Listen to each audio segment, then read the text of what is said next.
how's that tie to the boys? So I look at the boys and I'm like, okay, boys, they don't know this, but they will acquire a good amount of assets when her and I pass. Hopefully much later than sooner. We've set up a trust. They can't do anything with it until they're 30. We have an individual that is responsible if something like a case of emergency button hits, they have to take care. They are responsible to grow the portfolio. We helped and taught that individual how to do what needs to be done. The podcast is there to help do that as well. It's informational. This is all a plan. If we die tomorrow, we have it in place. So we lined it up, and that's just one piece, because now we ask the question, how do we not make them some rich assholes? Put on your mental track shoes and run with me. This is the Powwow with Myra. Welcome to the Powwow. Today we have Christopher Story. Chris, thanks for being here today. Absolutely. Excited to be here. Thanks for making the time. So to get things started and to kick things off, I'd like to get started by knowing a little bit more about who you are. So who is Christopher Story and what do you do? Origin story. Do you want the origin story? Or just Yes, all of it. All right, cool. So can I just ride through it? I can start at the top, start at the bottom. So I am, I'm a business owner. I'm a young guy. I still consider myself young. I think if you had to wrap it up, who Christopher is, high school dropout, ninth year education, and is just bootstrapped his business from, zero to what it is. So, that's kind of my beginning phases, as far as, who I am, as far as like kind of how things came about or How they unfolded. So I remember sitting in, I was always rebellious, right? So I dropped out, like I said, I dropped out of school at the age of 17. And so kind of like to back things up, at about 13 years old, I started doing jiu-jitsu. I knew like, okay, I want to do jiu-jitsu. I had somebody ask me, and this is again way origin story. I had someone ask me that they wanted to, or not, asked to tell me that they were going to beat me up. Someone said, "Hey, I'm gonna beat you up." I had a loud mouth, talk some shit, and they were like, "I'm gonna beat you up." So I was like, "Well, fuck, I don't know how to fight." I was like, "I don't know what to do." So I went home. I told my mom. I said, "Mom, I I want to do martial arts, but I don't want to do Kempo because I thought Kempo was bullshit. My brother did it." And so we ended up at a jiu-jitsu academy, and that jiu-jitsu academy was very small. You do jiu-jitsu, so to kind of give you an idea, the highest rank in there was a purple belt. It was not common to have a lot of blue belts, and it was just a very small school. I showed up, I did a class, or I did like a one-on-one introductory lesson. It's not what you see today. Did an introductory lesson. He showed me the instructor showed me an arm lock, showed me the mount. And you gotta remember I'm 13, so just kind of put some perspective on this. You're 13 years old, your hormones are raging. You walk in, you're like, it's a bunch of sweaty dudes rolling each other. This shit's gay. So I'm like, like, show me how to choke. I'm like, sure, Mom, I'm gonna try it. So I actually signed up that night. But it was like I said, it was you're 13, man. Like but I wanted to really learn to defend myself. So I got involved. I wasn't that serious with it. Somewhere about 6 months in, I got serious. But within that 6 months, a little later, I started in January, and then January to June rolled around, and I was a Boy Scout. Um, and I needed community service hours. So I was like, "Hey, Orlando, can I be here at the school to clean and just get some hours and shit?" And he's like, "Sure." Well, I fell in love with it and ended up basically coming to school from I don't know. I would show up at like 9 o'clock in the morning. My mom would drop me off. I would clean. I would do everything. I'd basically work for free and spend my entire day with Orlando. And just as so I got to become very close with him. Wow. So that's when I fell in love. I was like, okay, I want to do this because we go to lunches and stuff, right? So this is when everything starts ticking. We go to lunch. We would train. I'd clean. We train the adult class, like a 10:30 class. We'd go to lunch, and then we'd come back, and we do kids class, and then I would go home because I was in the kids class. I was 13. I was doing both adults and kids, and I would train the adult class too at night. So I'm training like 2 or 3 times a day. But I got to a point where I started looking, I'm like, all these dudes have long ass lunch breaks. They don't fucking work. Like, this is so cool. How do I sign on for this shit? So I did that for several summers. But it was the first summer I knew I was like, I want to do jujitsu and I want to get paid to do it. So I worked for school for free at the school for a long time. Mm. Eventually kind of got, so about 13 to 16, I did that. I was even driving to the school constantly. Like when I got to drive, when I turned 16, I started driving, still doing the same thing. I spent my summers at school all the way up until about 18 did I spend my summers at the school, but I was learning the business. So what I ended up doing is I'm like 14 years old answering the phone, Mm. and to give you some reference, I started out at Moeller Jiu-Jitsu. Okay. So to kind of like I started at Moeller's and then from Moeller's, Orlando split off and then I stayed with O and followed him all those years and got my black belt with him. But at about 16 years old, we're driving in the car and he's like, hey, he calls me Sibo. That was my name. He's like, Sibo, what do you know about money? I was like, well, and O had opened his own school. He just opened it. And I was like, I don't know. I mean, he's like, but he knew I wanted to open a school. So he's always told me, he's always like, hey, you want to open a school? I'm going to teach you what you need to know to open a school. I'm going to treat you like that.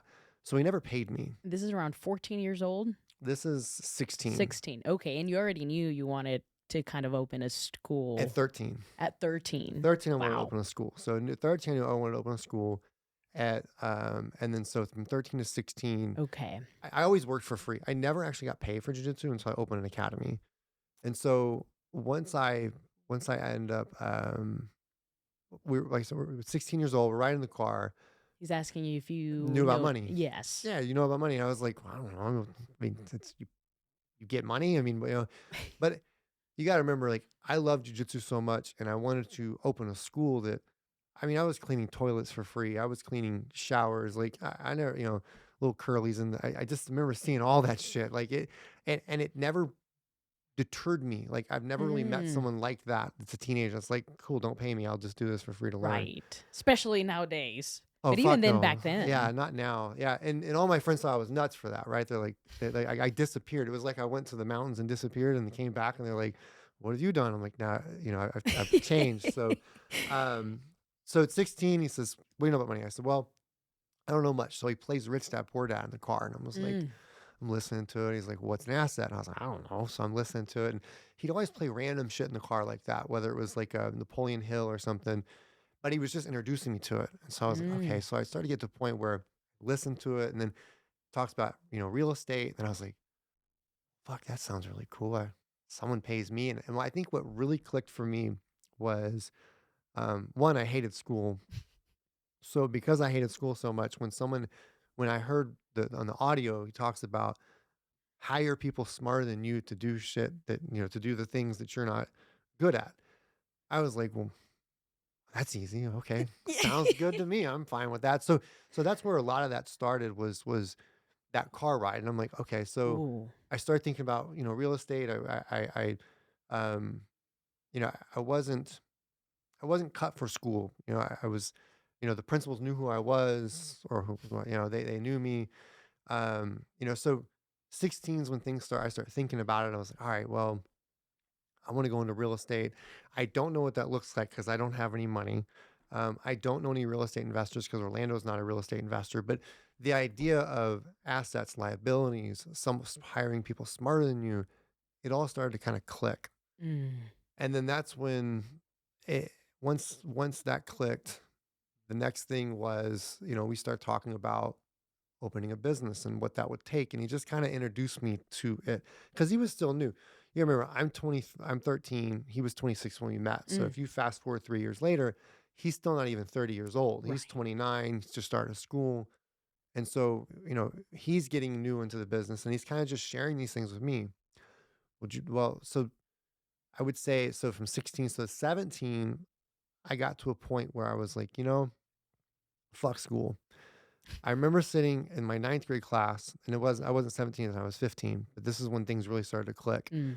And at 15 years old, I'm sitting in ninth grade algebra, and I actually kind of write about the story. Like the math teacher says, he's explaining like negatives and positives, And he's like, hey, Christopher, can you answer this question? And I'm like looking at him like, it doesn't make any sense. He's like, well, what do you mean? I was like, well, that says 3 minus 3. He's like, well, no, that's 3 times -3. I was like, that's not what that shit says. That says 3. Like, it didn't make any sense to me. And I'm like, this is bullshit. What I need this. So I started getting to a point at 15 because I knew at 13 what I wanted to do. So at 15, I started to get to a point where I was like, I do not want to fucking be here. But I didn't have permission to drop out at that time. And I didn't think it was an option. I'm like ninth grade. And then Right. once I started driving at 16 and then introduced a Rich Dad Poor Dad, I was like, okay, there's a way out. I'm out of this place. So Mm. then that's when I finally, I started to skip school a lot. I just super rebellious, and I was always rebellious to that degree, to the point that I remember one time I put on a test. This is just kind of the backtrack stories of kind of background, but Yeah. I put on a test one time, the answers, and in the answer I wrote get bent, and I just turned to the teacher. I was like, here you go, You get you bent, wrote what? Sorry. get bent. Get bent. Yeah. He put that shit up on the screen the next day and like looked at me and like tried to make an example. I was like, I don't give a fuck. So like I was very rebellious. Like, so the state test they put in there? Yeah, the This is how star test it was. I It was turned that something. bitch in empty. I don't know if most people never done that, but that was me. Like I turned that thing in empty. I just got to a point where I was like, I'm done. I quit. I'm out. And so this is 10th grade year. So I finished ninth grade, got to 10th grade year, and then I was like, that's when all the rebelliousness come out. And then finally, there's a school they put you in, which is like basically the school is Turning point. Something like that. I guess I don't know. It was a like basically a bunch of pregnant chicks. That's what Mm. it was. It was for you got pregnant, that's where you go. Or if you're about to drop out, that's where you go. So Mm. myself and my friend, actually two of my buddies, two of my friends went there. So we showed up. We ended up going to that school, and I always had this thing where that for as I watched teachers, so from 13, this came out really early. You started noticing which teachers were there for the paycheck and which ones cared. Because Mm. what I started noticing is how much Orlando cared as a coach. So I was like, That's "Dude, huge this for guy, a kid, a for a kid, student. dude, That's it's huge." So I'm like, he realized, like and I started, and also back up too, I started teaching at 14 years old. So I was teaching kids at 14. So I wasn't just working at the school. I was teaching kids. Orlando cared, and I started realizing these teachers are here. Some of these are for paycheck, and so I made for damn sure I was going to make them work for it. This is kind of my personality. I was like, all right, fine, I'm gonna make. So I made a lot of them work for it, and I got to a point where I was like 17, and my mom was like, she's like, I was asleep, and I would sleep in until 9 o'clock because I was that student that not only was I turning in test empty, I would write in the paper, I don't care, and turn it in. I mean, I put that shit, I don't care. I would hand the teacher, she'd hand me the assignment, I'd hand it back to her. I like literally, here you go. No, I don't need it. It's like it just very rebellious. I mean, I'd walk in, I walked into school like I owned the place. I was like, I just got to the point where I was like I had this thing like, it was like I owned the joint. And I would tell my friends, fuck this. I do what I want. And I would do, but it came at a cost, right? But I recognized that there was something more. And so that's when I finally got to a point. I was like, okay, I'm going to, my mom was like 9 o'clock in the morning. I didn't, school's already going on. I made it a point to show up late every day. And, my mom just walks in the room. She's like, do you want to quit? I was like, fuck yeah, let's go. So went to school, she signed me out, and it really kind of hit home when I got the chance to quit, or when my mom actually signed me out, because you can't, like, at 17, you can't just walk out. Like, they have to sign you out. Mm-hmm. So the principal asks me, she says, hey, are you going to get your GED? And I was like, I don't know. She's like, well, it's really important that you do because it helps our test scores and our funding. And I was like, oh, that's when I knew what things were going on. So it became a situation where, I dropped out, I started working some odd jobs, and I just spent all my time at the Jiu-Jitsu Academy. And that's really what everything started. So really a lot of it became, the Jiu-Jitsu was the foundation, but it wasn't the end all. It was kind of like the introduction. It was the foundation. And so I knew that And I also watch my brothers. So like I mentioned a minute ago, like I don't drink. I watched my brothers do stuff like drugs and shit. Like it just wasn't that. So I was like, so I spent my time doing jujitsu. So jujitsu was like the catalyst to get things started. And then maybe I enjoyed teaching kids. Mm. Love teaching kids. That was like my favorite thing. And then that's where the introduction to business, and then spending my time at the schools where I started meeting people Mm. that were business owners. And I realized like this whole other world out there. Mm. And I think that was probably the most valuable thing, that if anyone was to listen to this and they're contemplating getting into jiu-jitsu, or why they should, aside from health reasons, is the people you meet. Because if Mm. you really look at it, no one cares how much money you make. No one cares what you've done. All they care is, are you a good person, and can I choke you, or can you choke me? Like, no, it all goes away. Right. Like, are you a good training partner? Yeah, Yeah. nobody cares about anything else. Like, are you? That's all they care about. And so, because that's the case, a teenager, like all those teens, if they do things right, the ones that you're around, that you see that train, like they will meet adults. You can be around a doctor, a lawyer, a real estate Mm. agent, a McDonald's worker, a guy who works at Starbucks. Like, no one cares, and that was the biggest value I had, because Mm. my circle of friends were pilots, lawyers, chiropractors, Wow. business owners. Like that's who I grew up, because I was so close to Orlando and he was close to these guys. So I got to hear a lot. So I got a lot of talks of, like a lot of like advice, Yeah. life advice, shit ton Right. of life advice. Like they just pour into you. Right. So, Yeah. so you start figuring out your path. And I think that's when, but most parents, my mom was like, all right, if he's gonna do jujitsu and stay off drugs and not do what his brothers did, we're just gonna drop him off. That's kind of how things came about. So, Okay. so for me, it was jujitsu that started it all. And You then just knew pretty early on. at very Yeah. early, I was 13 and I knew it was open to school. And then a few years later, it was about money. It became more, okay, I want to make this. And then I remember so at 17 to about 19, I started working at the school. I was working for free. I think there were a time or two he might have paid me, but I didn't really care. It didn't really matter to me. I didn't really care about the money part. And I got to sit in on like consultants. And then we had a consultant show up. And this is where things really kind of took the next step. The consultant comes in, and I think he paid her like 20 grand to come in, go through, paint the walls white, do this, here's a script. And that consultant had us all sit down, had me, Orlando, and Serena sit down and write out our goals. I'd never wrote my goals. I just knew one thing: do jujitsu, open a school. That's all I wanted to do, and make money. I wanted to live that life. Mm. I also knew I didn't want to fight, because when you fight, you don't make a lot of money. So I was like, well, I want to be able to support my family. Mm. So I we wrote down goals, and that's when it started to change. I remember writing on the goal, like, what do you want? Interesting. How much money you want to make? I was like, I'd like to make $1 million. Most people never think that, right? They're like, this will never happen. Well, most people don't write or think about their goals, much less write them. Not, yeah, and especially not at that age too, right? Like I'm Right. sitting in here, like, listen to this lady. Like no one else got this. He's paid a lot of money to bring this lady in at that time. And so I'm 17. I'm writing on these goals. How much do you want to write? How much money do you want to make?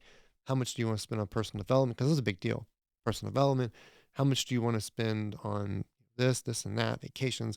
I remember writing it down, but what I remember the most was writing down $1 million. That was like my target. Like I want to Mm. make that. And I had no clue how to fucking get there. So I just knew that that was what I wanted. And so that was, and then Orlando would show me, he wouldn't show me bank accounts or anything, but he would at some point kind of like, hey, this is martial arts money. Like, this is what Mm. martial arts money can do for you.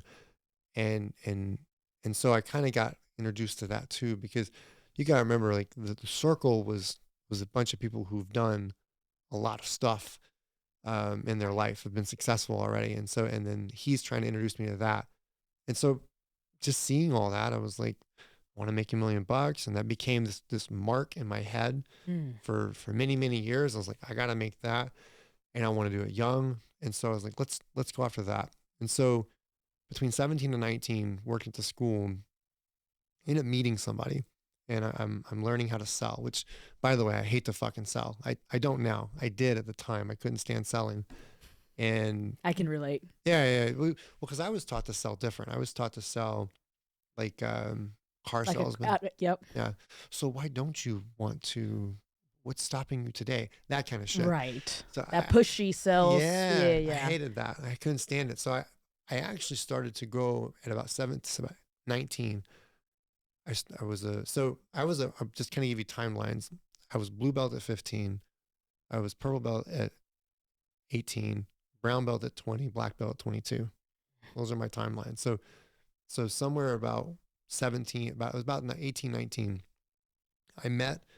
I was doing the sales, I was doing the introduction, sitting down, doing all the, enrolling people. And this guy comes in with his two kids, and he,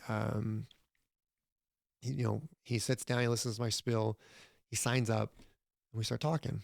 And, and he comes in and he's like, well, he tells me what he does, and he owns a bank. And I was like, oh, that's pretty fucking cool. You own a bank. And I watched what Orlando had done and built, and it was awesome. But then when Randy showed up, the picture, he was the next one, the next mentor.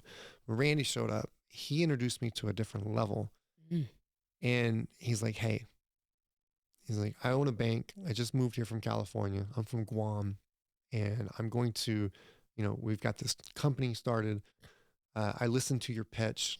I knew exactly what you were doing all the way through. And we became friends, and we started this relationship where, you know, he, I after talking with him and seeing what he was doing, I was like, this is probably one of the few people I'd met in that time in my life that had made it to that level of success. And his partners were even more well off. So he basically was like, hey, look, this is what we're doing, and just showed me. Didn't ask me to do nothing with him.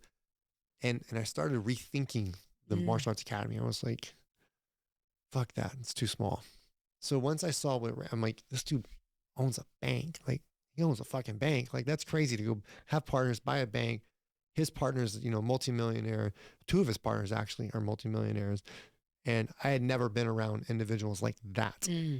So I decided that at that time, I'm going to now shift gears, and I want to open a business that has nothing to do with martial arts. I actually wanted to take the plunge. Misty knows the story, so she's heard it. But so I said, hey, Randy, I want to, I want to, I don't have anything to offer you. I'm a brown belt in Jiu-Jitsu. And I was purple belt at the time. I was like, I know Jiu-Jitsu. If you can teach me business, I teach you Jiu-Jitsu. I was like, sure. So we went on Sundays. We'd show up on Sundays. I had a key to the school, so we'd show up and I teach him Jiu-Jitsu. We talk business afterwards, and I had this, and he's and that's when I started to learn. He's like, hey, why don't you come meet my business partner? His business partner was a very well off, previously home builder, multimillionaire. His first multimillionaire I ever met in my life. I was like, it was so cool. He's like 66 years old, super charismatic. Like, I just remember just sitting in there and just listening to him, and I was in awe. Like, I want to be this dude. And the old people jokes, like, I love that shit. I related to adults. I didn't like teenagers. Like, I just didn't really relate to my own group, my own peer. Yeah. So I ended up meeting his partner. Once I met his partner, we ended up, I fell in love with the idea of, like, I got to go bigger. And I moved away from the academy idea, and I was like, what am I going to do? I didn't know what to do. I had no clue what to do. I was clueless as hell. This is a 19. I just got to figure some shit out. I just moved out, of my parents' house at 19, and I was like, I got to figure it out. So we started our Sunday jiu-jitsu and business, and he's, so I came with this idea. And he and I still laugh about it today. I was like, you know what? So I got there's a book called The Automatic Millionaire. When I first started thinking about money and saving, I was like, oh, if I save this much, I can be a millionaire by this time. Well, Randy knew it was all bullshit, but he was letting me talk. So I started reading more about money. I was into Rich Dad books and all these, mutual funds and things like that. And just got to a point where I ended up you know, once he's like, well, what do you want to do? And I was like, I have this idea. I can teach kids about money. And Mm. I was like, I can write a book. I can call it The Millionaire Kid. I can write that book now. But Ooh. at the time, I was like, oh, The Millionaire Kid, I'll teach these kids. And it's just kind of a play of what was already being wrote. And so he's like, all right, man, why don't you give me an idea and, kind of write it up a little bit and give it to me and I can give it to my daughter and her friends. And he knew where it was headed, and I was like, okay, cool. So I wrote it up. He's like, you can work with my designer. My designer made the Millionaire Kid character. I had all this big grand idea because I was excited about money. I want to teach other Mm. kids money. And he says, he's like, all right, so my daughter's my daughter and her friends read it, and I got some bad news for you. It's not good. And then he goes, that's the first problem. I remember it was a Sunday. We were after training. He's like, and that's the first problem. And the second problem is you're not a millionaire. I was like, oh, yeah. Oh yeah, good point. Yeah. I'm not a millionaire. Fuck, what do I do? He's like, but I know a millionaire, which was his partner. And then I like how he allowed you to just kind of play out your idea. he did. He walked me into it. I do that shit now to people. He walked me into it. Yeah. And so by the end of that conversation, I was like, all right, this is a bad idea. So clearly it wasn't going to work. He's like, yeah, I just wanted you to kind of work this out. So I worked it out, didn't work, and ended up going to, just kind of, we kept training and talking business. And then, I had this idea. I was like, well, fuck it. I'm just going to go ahead and start something. So I started I started working for him a little bit in the payments. And so they're in the payments industry.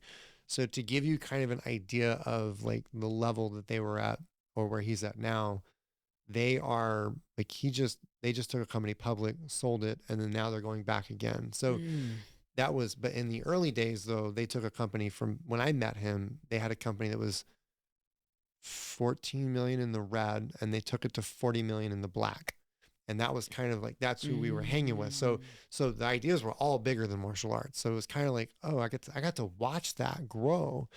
And so I was still part of that. So I was like, well, at the time I started working for him, doing a little bit of sales.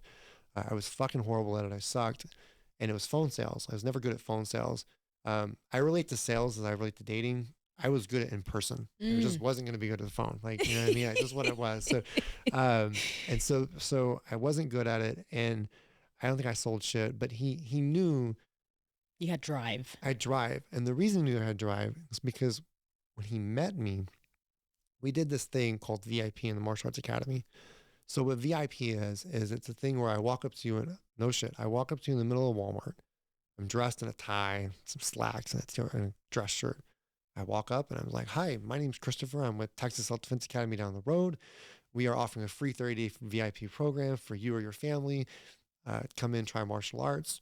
Who would this be for? You or your family? I do that shit over and over.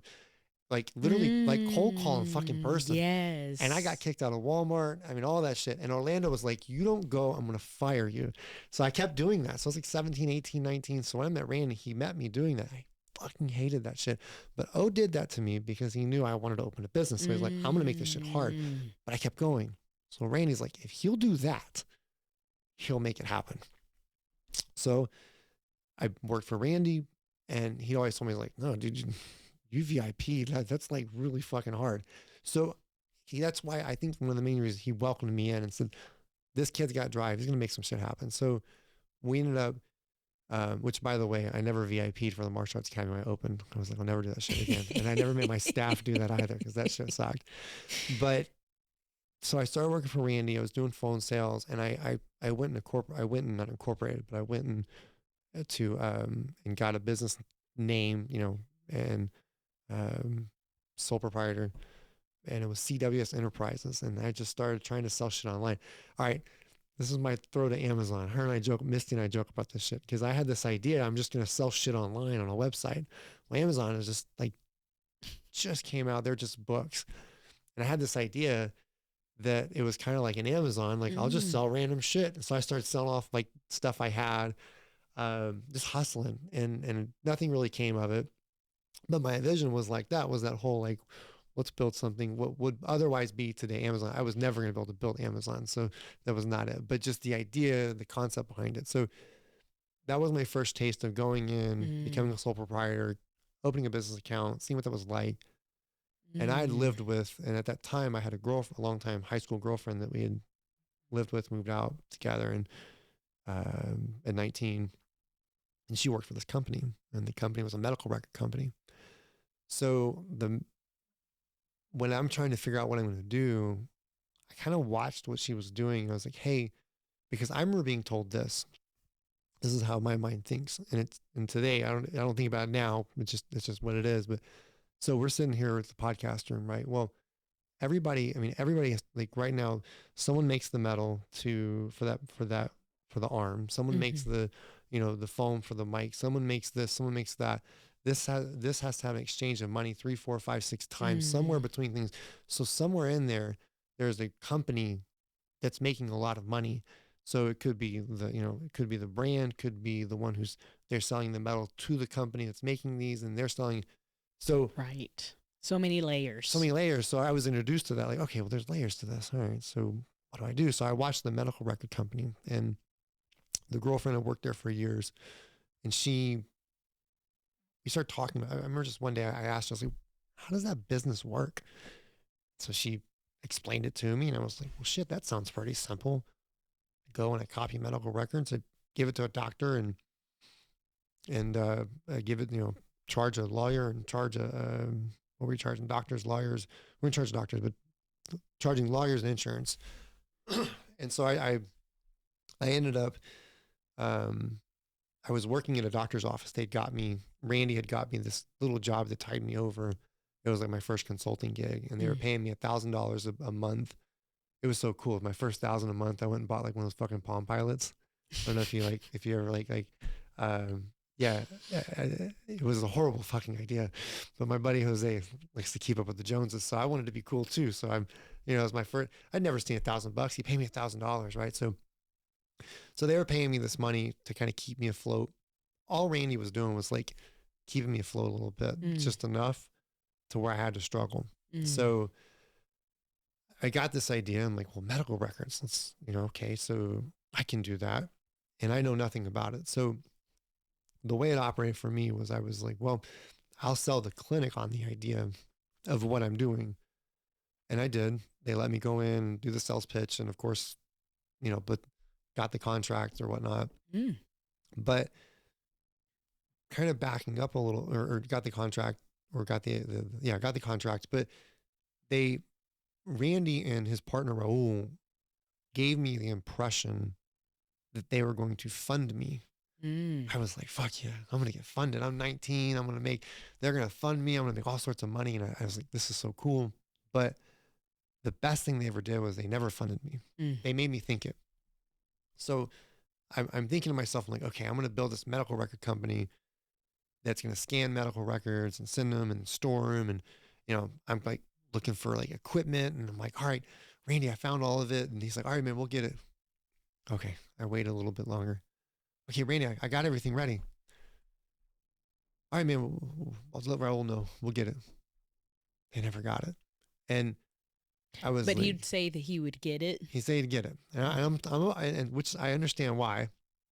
And what they were doing was they were trying to check and see what I was going to do. So they, we got it. We're going to get it. And so they waited on me, and they came in one day and they were like, hey, here's a used scanner. And I was like, okay. And I had a computer, so I could scan the documents in. But they wanted to see what I was going to do. And so I ended up just saying, fuck it. And I just went out there and started knocking on doors. Now, keep in mind, I've never seen a medical record prior to the contract. So I don't know. Right. I have no idea what I'm copying. All I know is I've got to bill somebody and I've got to give them some shit. That's it. So that became this bootstrap ability to just figure shit out. And that became something where many years down the road it paid off. But the idea was that he was sitting here waiting on me to go, what are you going to do? So I decided I'm going to go door to door to clinics and sell myself. And I ended up getting like 10 clinics. I think I made like, I was like 19, 20. And the most I Wow. made was like 3,000 a month. So yeah, That's 2021. impressive to just kind of throw yourself into the deep sea and hope to learn how to swim. I didn't know what I was doing. I had no clue. In fact, I remember opening records and being like, okay, so this is the request. They want this. Fuck, I gotta match this shit up. Okay. All right. Send it in and see if it works. Never got any complaints, so I guess I sent the right stuff in. But I had to bullshit my way through the sales. That was the other thing too. I had to bullshit my way through the sales. So I learned how to bullshit my way through sales really well to these doctors. Because so the premise of the business, which the business is totally different now, but there is, so let's say you go and you go to your doctors and you say, hey, I need these medical records. Um, let's just say you get an accident. Okay, you get an accident, you hire a lawyer, and the lawyer needs medical records. They're going to request it from your doctor.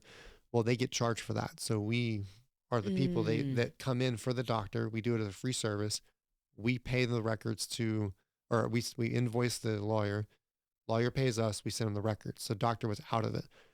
So my business was based on scanning. Mm. The company that we built it off, the concept off of, or just modeled the concept off of, was one of the largest in DFW. We're in Texas. Is what my girlfriend worked for at the time. Um, and not only, and so they were all paper, like they would copy machines. So I started scanning stuff. But you got to keep in mind, I wasn't good at sales. I wasn't good. I didn't know what I was doing.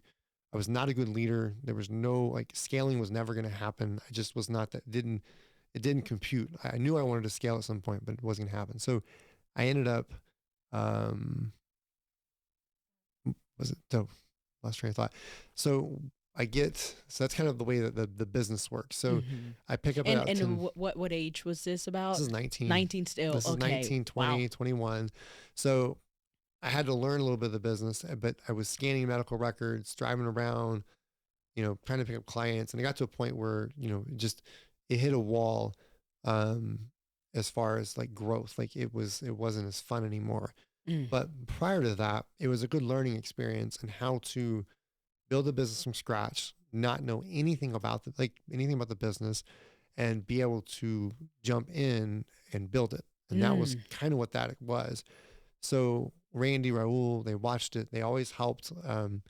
It's funny. We're in a virtual world today, but I look back and I'm like, you could go look at my Google chats, and I learned so much just off of like Google chat, like Mm. messing, hey Randy, you awake? And then asking questions, and like that was it. That was my whole Asking questions. asking questions. That's it. Go figure. Yeah, it's all about that, right? And so I just asked a shit ton.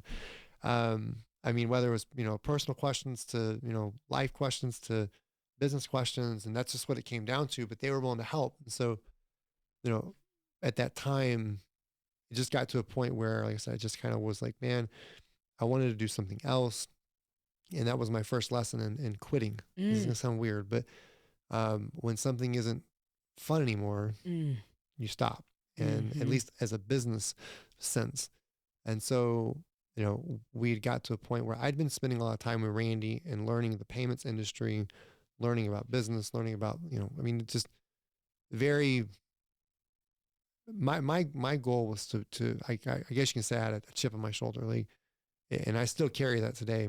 My wife Misty will tell you, like, it's a chip to the point of like, uh, like I said, dropped out of high school. Mm. Fuck this. We're going to make You this wanted like to happen. prove yourself that you like could Yeah. do this. Yeah. Like that you didn't need school to be successful. Right. And exactly. That was a big deal for me. I was like, so it was kind of a burn your ship situation. And this is still Mm. early stages. It was a burn your ships. Like, there's that story that the general gets off the boat and tells all his men, burn the ships. We're dying here, or we're going to win Wait. this thing. Mm-hmm. And so dropping out of school was a burn the ship situation. Well, my mentor, Randy, they were like that. And they actually didn't like school. They hated school too. So it all worked out. Um, and Orlando wasn't big on pushing school, and my mom never pushed school. Mm. I mean, to give you an idea, rebellious wise, I flipped a teacher off one time, went to alternative school. I'll never forget that. Just straight up gave her the bird and was like, and they just like, you're going to alternative school. So, just super rebellious. I had a chip on my shoulder. I still do to this day. What do you think? But it's Or where used, do you think that start? it's used differently though. Today it's used differently. Why I haven't, it's only I get to press it. Nobody else gets to press that. But back then it was different. It was more, so like for me growing up, I was always, as like my group of friends, I was the butt of the joke. And so I was always like, all right, fuck you guys. I'm going to prove y'all wrong. And the funny part is that I've had them since come to me and go, hey, Story, how do I? I'm like, it all leads back, motherfuckers. It all comes back. It's, it's like, now you're asking, huh? Yeah, now you're asking. But you guys didn't pay attention to me then, huh? So so that has some of the chip to do. And then I just, part of it probably came from teachers at school, the ones that just were there for a paycheck. That bothered me a lot as a teenager, because I knew they were just those individuals were just there for the money. And I could smell their bluff. They're just there. Fuck yeah, all day long. You could smell the whole thing. I mean, you look and you're like, yeah, I knew. And once I realized that, I knew as a teenager, I was like, I'm gonna make you work for all your money today, every day of the week. And I did that shit. But then there was a few that I really loved that I was like, like they were there, and I was like, these people, they cared. They're here. And that was what drew me to Jiu-Jitsu and teaching, because I was like, I can never be a teacher in a school, because they're going to go into kids like me. And if I don't love what I'm doing, then I'm not going to want to, like they're going to like, but Jiu-Jitsu, I get to fire you. I get to be like, you're in control. Yeah. I'm going to fire you. So we're not going to do this. So the chip came a lot from just proving myself to others that were peers. I think my wife tells me a lot, I'm a little much. Would you? She's over in the corner. Yeah.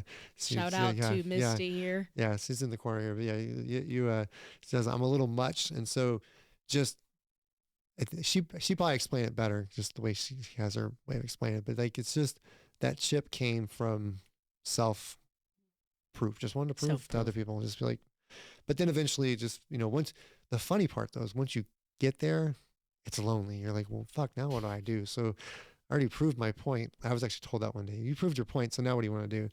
But kind of back up. So as far as, kind of like the next steps and how things came about was, I hit about 22.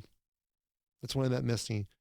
And, I'm 22 years old. And if you want, with what I do sometimes is I kind of put it here in you're the good. middle. I'm used to it. Okay. I'm used to it. And it helps. Yeah. I'm used to it. When we podcast, the same thing. I'm smacking it around. Yeah. But no, I met Misty at 22, and what was it? So when her and I met, I got to a point I was like, I was done with medical records. I built it to as much. I couldn't get it past that $3,000 mark. It was just stop right at 3, and I couldn't get it past that monthly 3,000. But a lot of that is that income ceiling is because of us mentally. There was something there. Like I needed to grow to the next step. So I got to a point where I was like, and actually around this time, so my mentor started to close his business down. He was starting to close down the business. They had gotten an offer to sell their business for 42 million, 44 million. So I met him at 19 when they started it.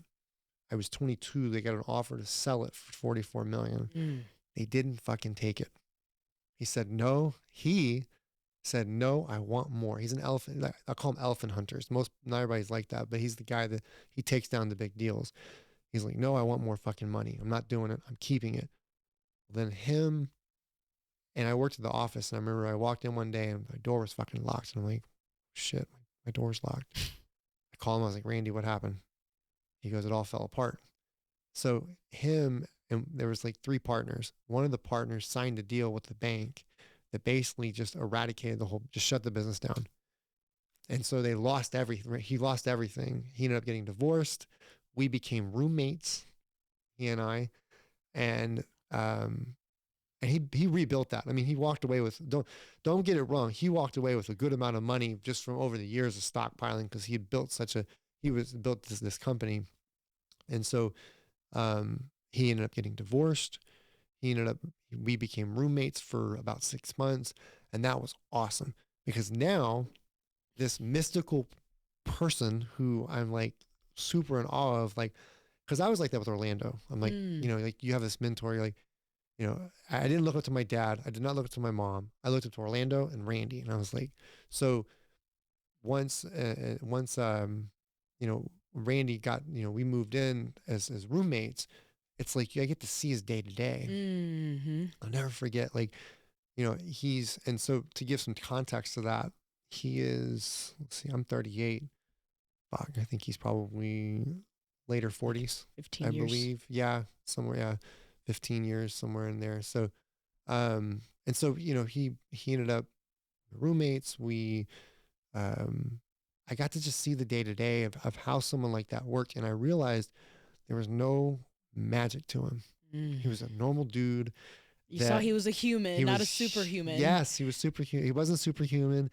And I got to realize a lot of of who he was and how he operated and how he worked. And we had a lot of conversations, uh, just life. And it was, dude, it was like, it was freaking cool because I just got a chance to spend all my time with him. And it was like 6 months. And then Misty and I met after that, during that time. But it just, You saw your goals maybe a little bit closer, not as far away, because you saw he wasn't this superhuman. This was just a regular guy that had these daily habits, and they were definitely achievable. yeah. Well, the funny part is his daily habits were just normal. Like, like he would just be in his room all day. He built the company from home. So he built that whole payments processing business from home. Um, and so he would just be in his room for a couple hours and, and come out and we would eat breakfast and we'd eat lunch, we'd get up, eat breakfast together. We'd go shut our doors and do our normal daily thing. I'd go do my medical records or whatever. And then, whatever payment processing stuff I was helping him with at the time. And then we would come back and eat lunch. I'd eat lunch with him and we would just always have discussions. And it was a lot of growth. Sometimes we'd eat dinner together. I mean, he's coming off of a divorce that he's been married. He's got 2 kids. His family moved back to California. And so, it's just the 6 months, it was just an awesome 6 months. And I got to learn from this guy. Yeah. And, where other people may look and be like, that's a little weird. Like you know, your roommate's 22 and, you're like in your 30s. Like, where did you fuck up in life? But he and I were helping each other in certain ways because you guys had a connection, it sounds like. He was he was my first blue belt ever. I blue belted him. He did jiu-jitsu. So, there was, he got to be a little more youthful and young, hanging with me. And I got to learn a lot of business and life. And so, that 6 months was cool. It was awesome. In fact, without that 6 months, I probably wouldn't have been ready for Misty, because she's a little old. Misty's 4 years older than I am. So, she wouldn't have, she would have been like, this kid's young. This isn't going to work. So, this kid needs some real world yeah, experience. yeah. Absolutely. Yeah. She'd been like, this isn't going to work. So I'm kidding. Randy, I'm sure she would have loved you the same. No, she wouldn't have. No, she wouldn't have. There's no way. There's absolutely no way. Because what Randy was able to do was to teach, like, hey, this is how you got to act in certain scenarios. Like, I was a wild kid. I was a wild guy. Like, I was super rebellious. Like, he was able he to kind of shaped you a little bit. Yeah. He refined me for the individual I need to be around. So once Misty and I meet, how'd you meet her? Jiu-Jitsu. Jiu-Jitsu. It was jiu-jitsu. It was a blind date. Her brother-in-law was like, hey, because she had a very similar relationship as I did. Like, she has longtime boyfriend. They eventually split the same years. In that year, '07, I split with my longtime girlfriend. She split with her longtime boyfriend. We didn't know each other then. Her brother-in-law is doing jiu-jitsu. Says, hey, Story, Sibo, you need to meet my sister-in-law. And I was like, already starting good in the family. Dude, I was like, fuck that. I don't want to meet her, man. I was like, I just got a relationship. And he's like, well, sure, she. So it took about a year before I actually contacted her. And so it wasn't until I lived with Randy. And then that was, she's 26 at the time when I finally contacted her. I'm 22. And so, and you gotta keep in mind too, even at 22, 19, 20, 21, 22, I'm still rolling with knuckleheads. Like I may be doing jiu-jitsu during the day and being responsible and goal setting in the day, but at night my buddies were knuckleheads, and Mm. that's just what it was. So, but I lived two different lives. I lived the one that was going to go after stuff, and Hmm. the one that was just, Having fun.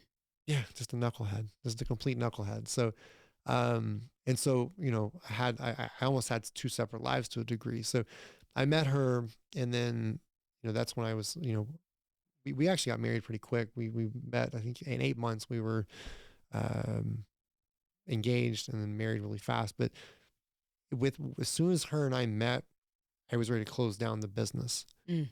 and close down the medical records. And I thought, man, I'm just going to close this down. I don't enjoy this anymore. I fucking hate these requesters that keep calling me and asking their status updates. It's the same shit it was last week. It's not here. I'm waiting, so it became a business. I was like, this isn't going to go any further. And it was my first experience of having to take a business out back and shoot it. I'd never had that before. And, Mm. and it was painful. It was my identity, right? You're like, you got to take it Right. back. It's the Mr. Wonderful. Got to go shoot it. And I went and shot it. And Well, I can't, that took some bravery. that shit was hard. I Yeah. remember being like, just like, what am I going to do next? So Yeah. I didn't float around or anything, but when I moved in with Misty, we cause she already had a house. I mean, dude, like you hear that song, Independent. Mm. She got her own house. That's Misty. Yeah. So that was Misty. That's my song for Misty, is she was Oh, independent. Like right. I didn't have anything to my name. I barely own anything. And she's like, I'll take a chance on the guy. So, luckily I was driven. That's why she took a chance. That's what she says, is like, cause her other boyfriend wasn't driven. So I had something going for me, but, so I didn't sit around. I actually went and started teaching jiu-jitsu at our academy. Mm. I got my black belt at 22. The same month I met Misty was the same month I got my black belt. So to kind of Mm. give like some Oh, context there, okay. actually, I'm sorry. I got my black belt, and then a month later I met Misty, and then we became official a month later after that. So, and then moved in probably a week later after that. I don't know. Oh, It was like, fast. actually, it's not too far away from our Yeah, story, but yeah, I needed somewhere to live. yeah, That's the joke between her and I. I wasn't fucking around, but we were both ready to. We both knew, hey, it's either going to work or it's not going to work. right. Let's just find out faster. Yeah, Um, fair. Luckily, I had somebody in my ear, Randy, a mentor, giving me advice like, "Hey, man, you're just gonna find out fast." Like, and I think that's probably the biggest thing to kind of circle back to that, is that all throughout those years, I had Orlando, I had Randy, I had so much counsel that I could just, I don't want to say slide through, but skip over a lot of the dumb shit They definitely built a bridge for you, faster, so for much sure. faster. Just, I mean, just bow all the way through. So it helped that I didn't have to go and learn some of the mistakes that I watched my friends learn. Right. Um, that comes down to why I don't drink. I watched what my brothers Mm. did, all of that shit. Like because of that stuff, and just kind of heeding those warnings and having counsel, and it was easy. So when I meet Misty, you know, I end up teaching at another academy. Orlando did not want me to teach at a school. He's like, he was this big, like he was at a stage in his academy where he did not want anyone else but him teaching. Mm. But I'm like, I'm a black belt. I gotta do some shit. So I'm like, let's do this. So I ended up teaching at a school in Crowley, and I remember just watching this academy, and he paid me $50 for every class, and I didn't really particularly care for the school owner. I don't think he cared for me. We were just here for a transaction. He's probably like, cool, I got a black belt, uh, and so I ended up teaching there, making $50 each class. I'm bringing some money in, kind of help Misty and I, to help tide me over. I say help Misty and I. Misty was paying all the bills at the time. There was really no helping Misty because she was independent. But Yes, I shout was, yeah, out. yeah. I mean, there's a Misty. That's why I'm like, Misty has a big part in what happened in this stage. But because she supported us. She allowed me to really take those jumps. So in this stage of life, at that stage of life. And so it became a thing where I'm working at this school, and I'm getting $50 a class. And I started watching like how many people he's signing up. I was like, this guy keeps signing up more people and I keep making the same fucking amount of money. So I think to myself, I'm like, I can fucking do this shit. And he was a blue belt. He was a blue belt that owned a taekwondo school. And that taekwondo school and again, he owned a taekwondo school. He was a blue belt. He trained under the same coach. He was with Orlando. And so I decided, fuck it. I'm going to open my own school. Um, and I did. So I opened the school. See, Misty and I, so I don't know, the timeline wise was what? So her and I met in March. I probably was moved in by April or May, and I opened the school in December. And then I opened the school in December. Again, no money. I didn't have shit. I had to build it up from the ground up, bootstrap it. I built that to 6 figures in 12 months. And Misty helped in the sense that she allowed me to keep reinvesting things. And that was a big thing that Randy had told me is if you're going to do a business, in 12 months, you got to get to 6 figures. So that's always been a marker in my mind to this day. If you start something, you got to get to 6 figures, at least in the very beginning, as fast as you can. And so I did that with the school. And so the school was a precursor to all the real estate that allowed us. So have you ever watched Dave Chappelle? Yes. Okay. He's one of my favorites. In person, actually, Have too. you? Oh, fuck. See, I need to go see Dave Chappelle. So he's one of my favorite comedians. And he has a skit that's Negrodamus.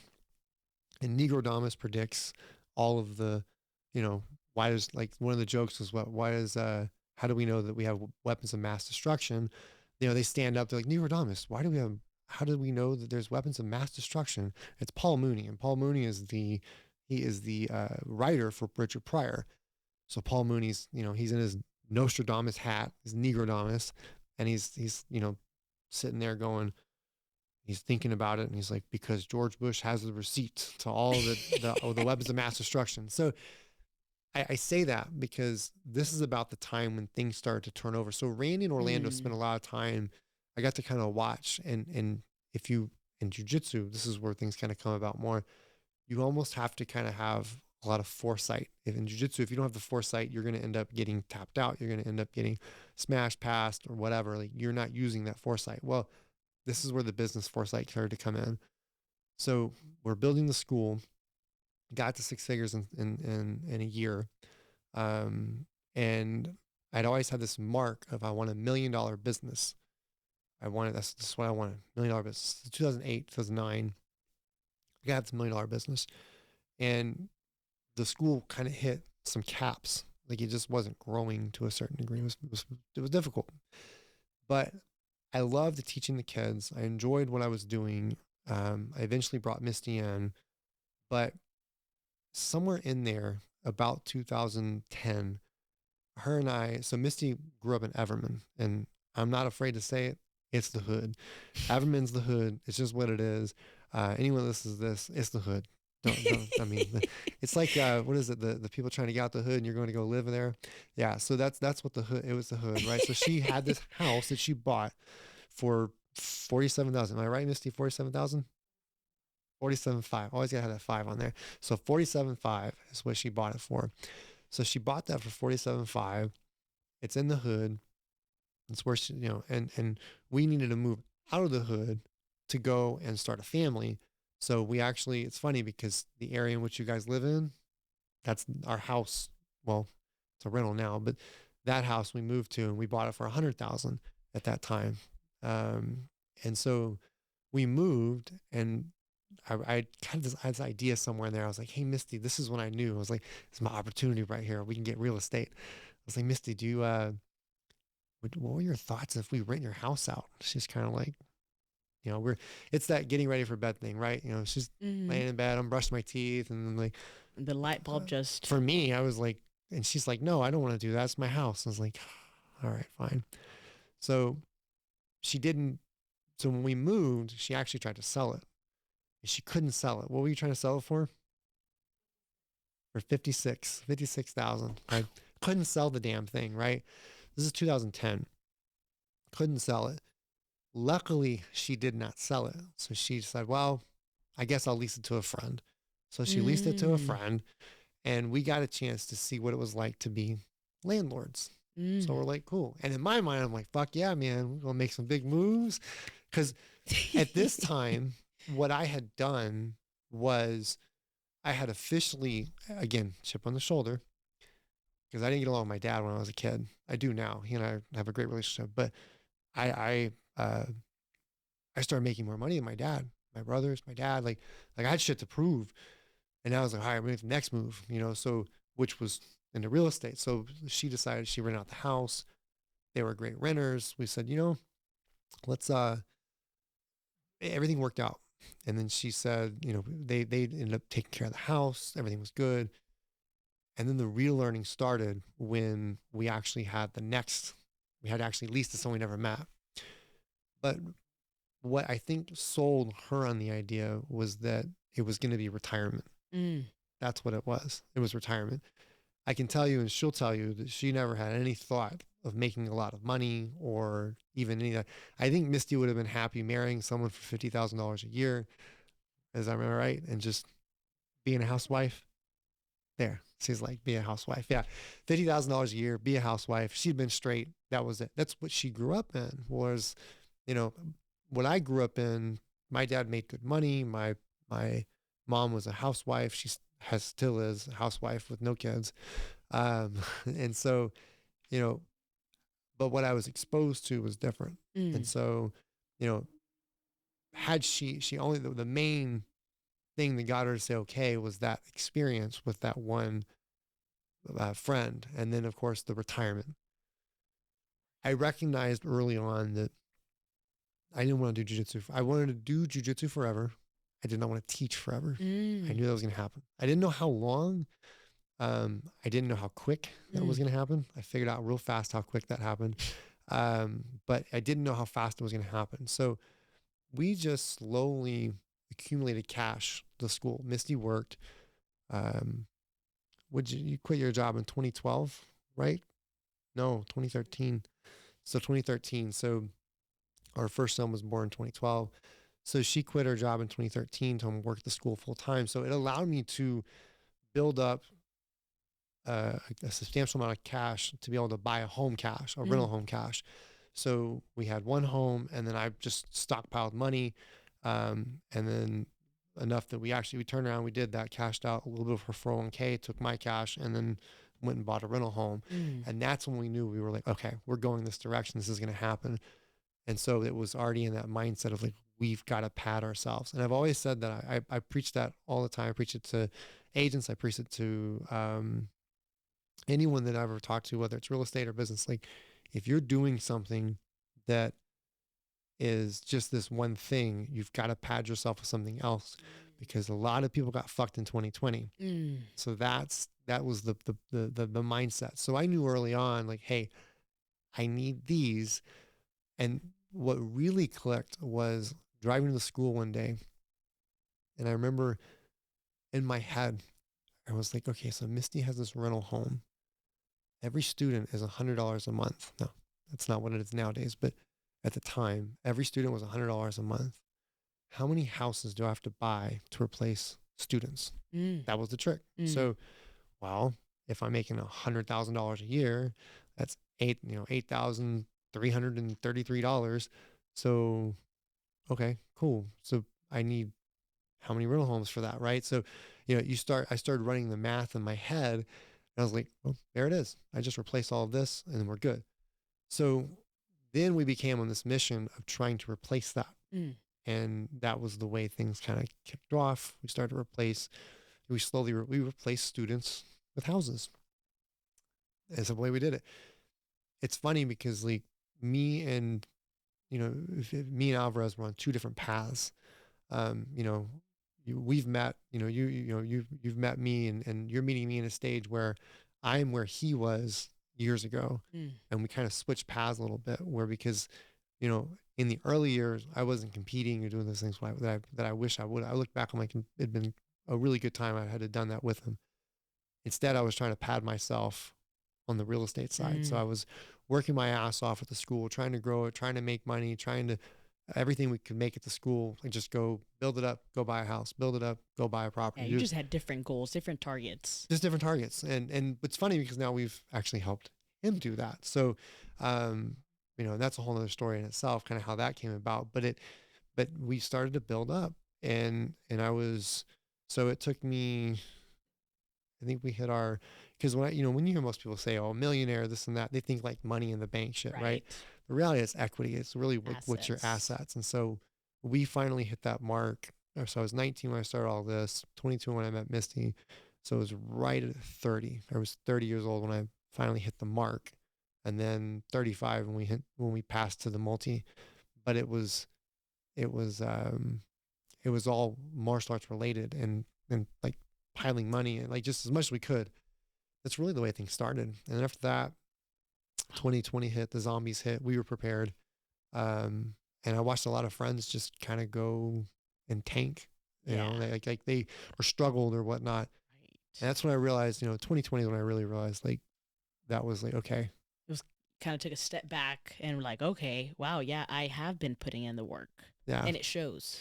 Yeah, it 2020 showed who was prepared and who wasn't, and it became a situation where all of that foresight from ahead of time and building the school showed that okay, we did the right thing, and now we can stop.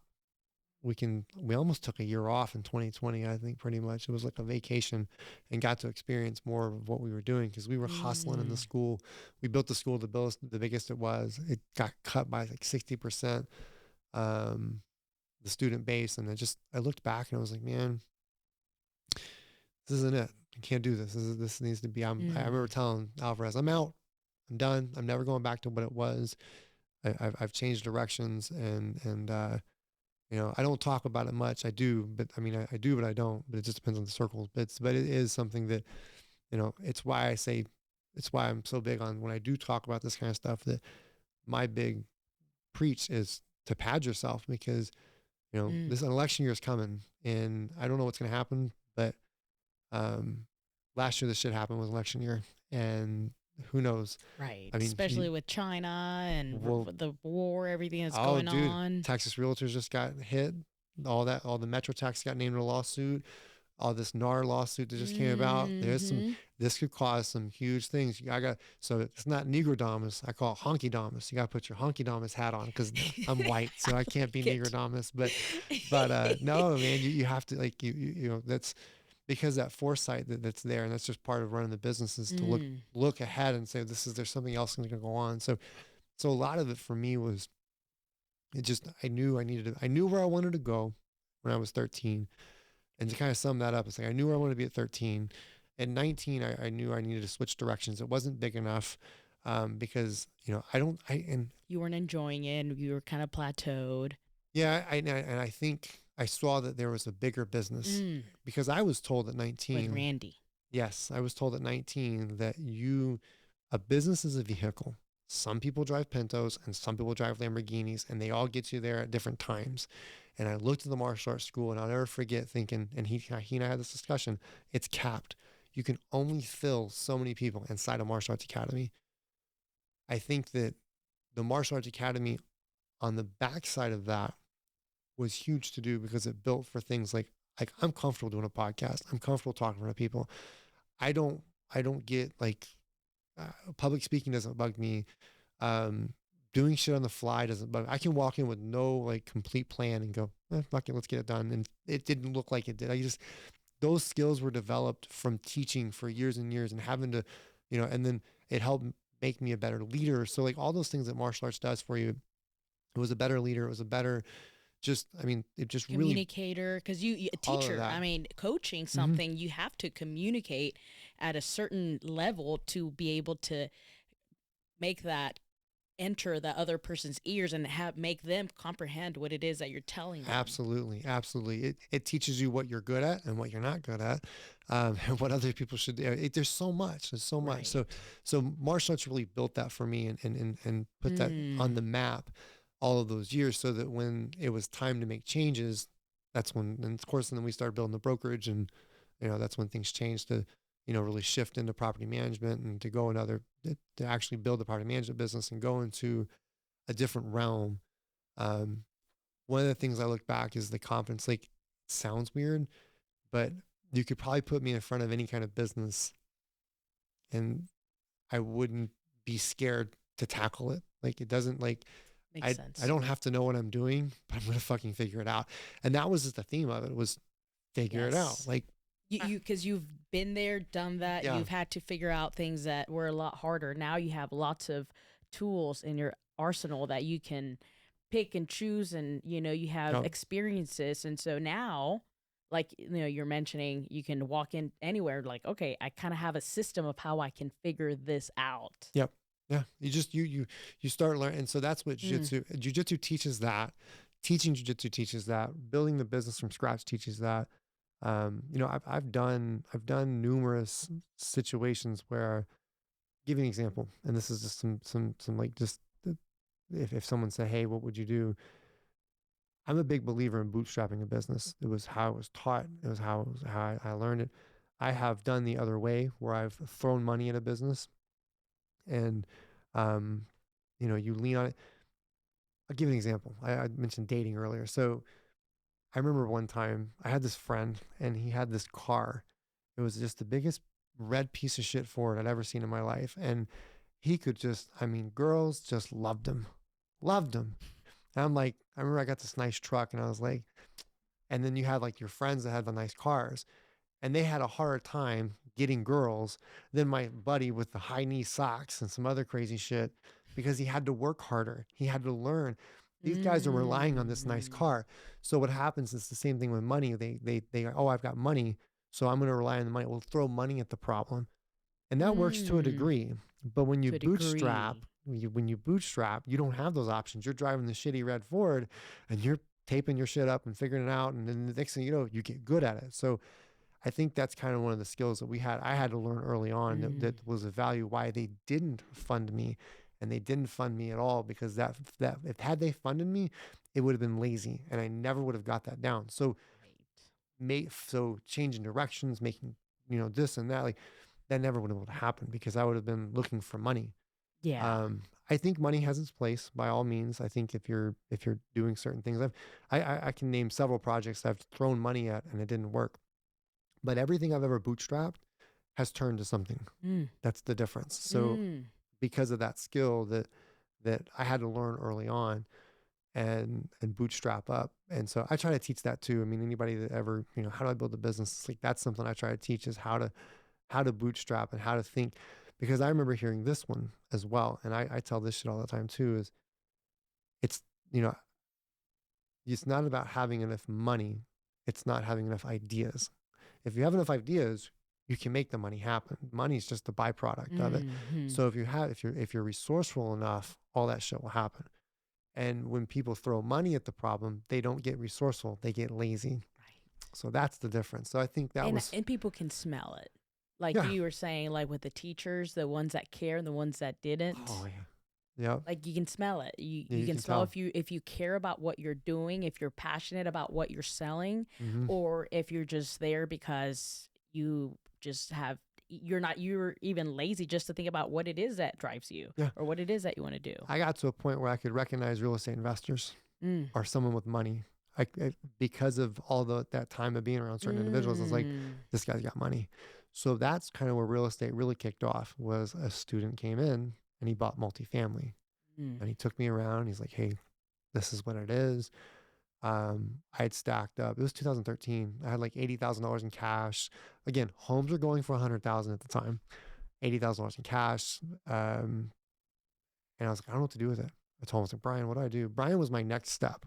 So it was Orlando, Randy, Brian. Brian's like, well, let me show you multifamily. I was like, okay, how does it work? So he's explaining it to me.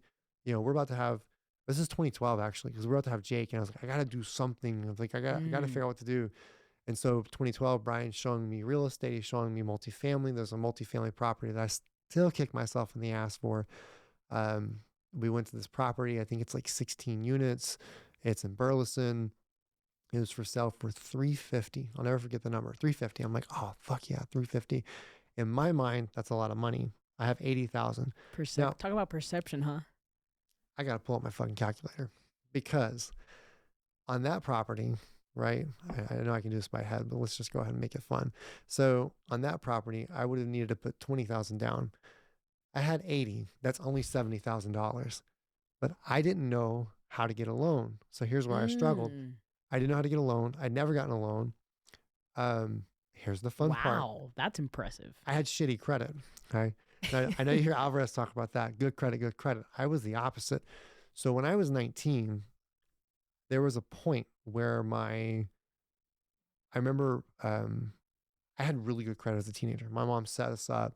She put us on the right path. She's like, when I get you great credit, you're gonna, we had credit cards and I was the rambunctious one that would run the credit card debt up and my mom would, we were spoiled. That's a whole nother one, but my mom would pay the bill off and shit.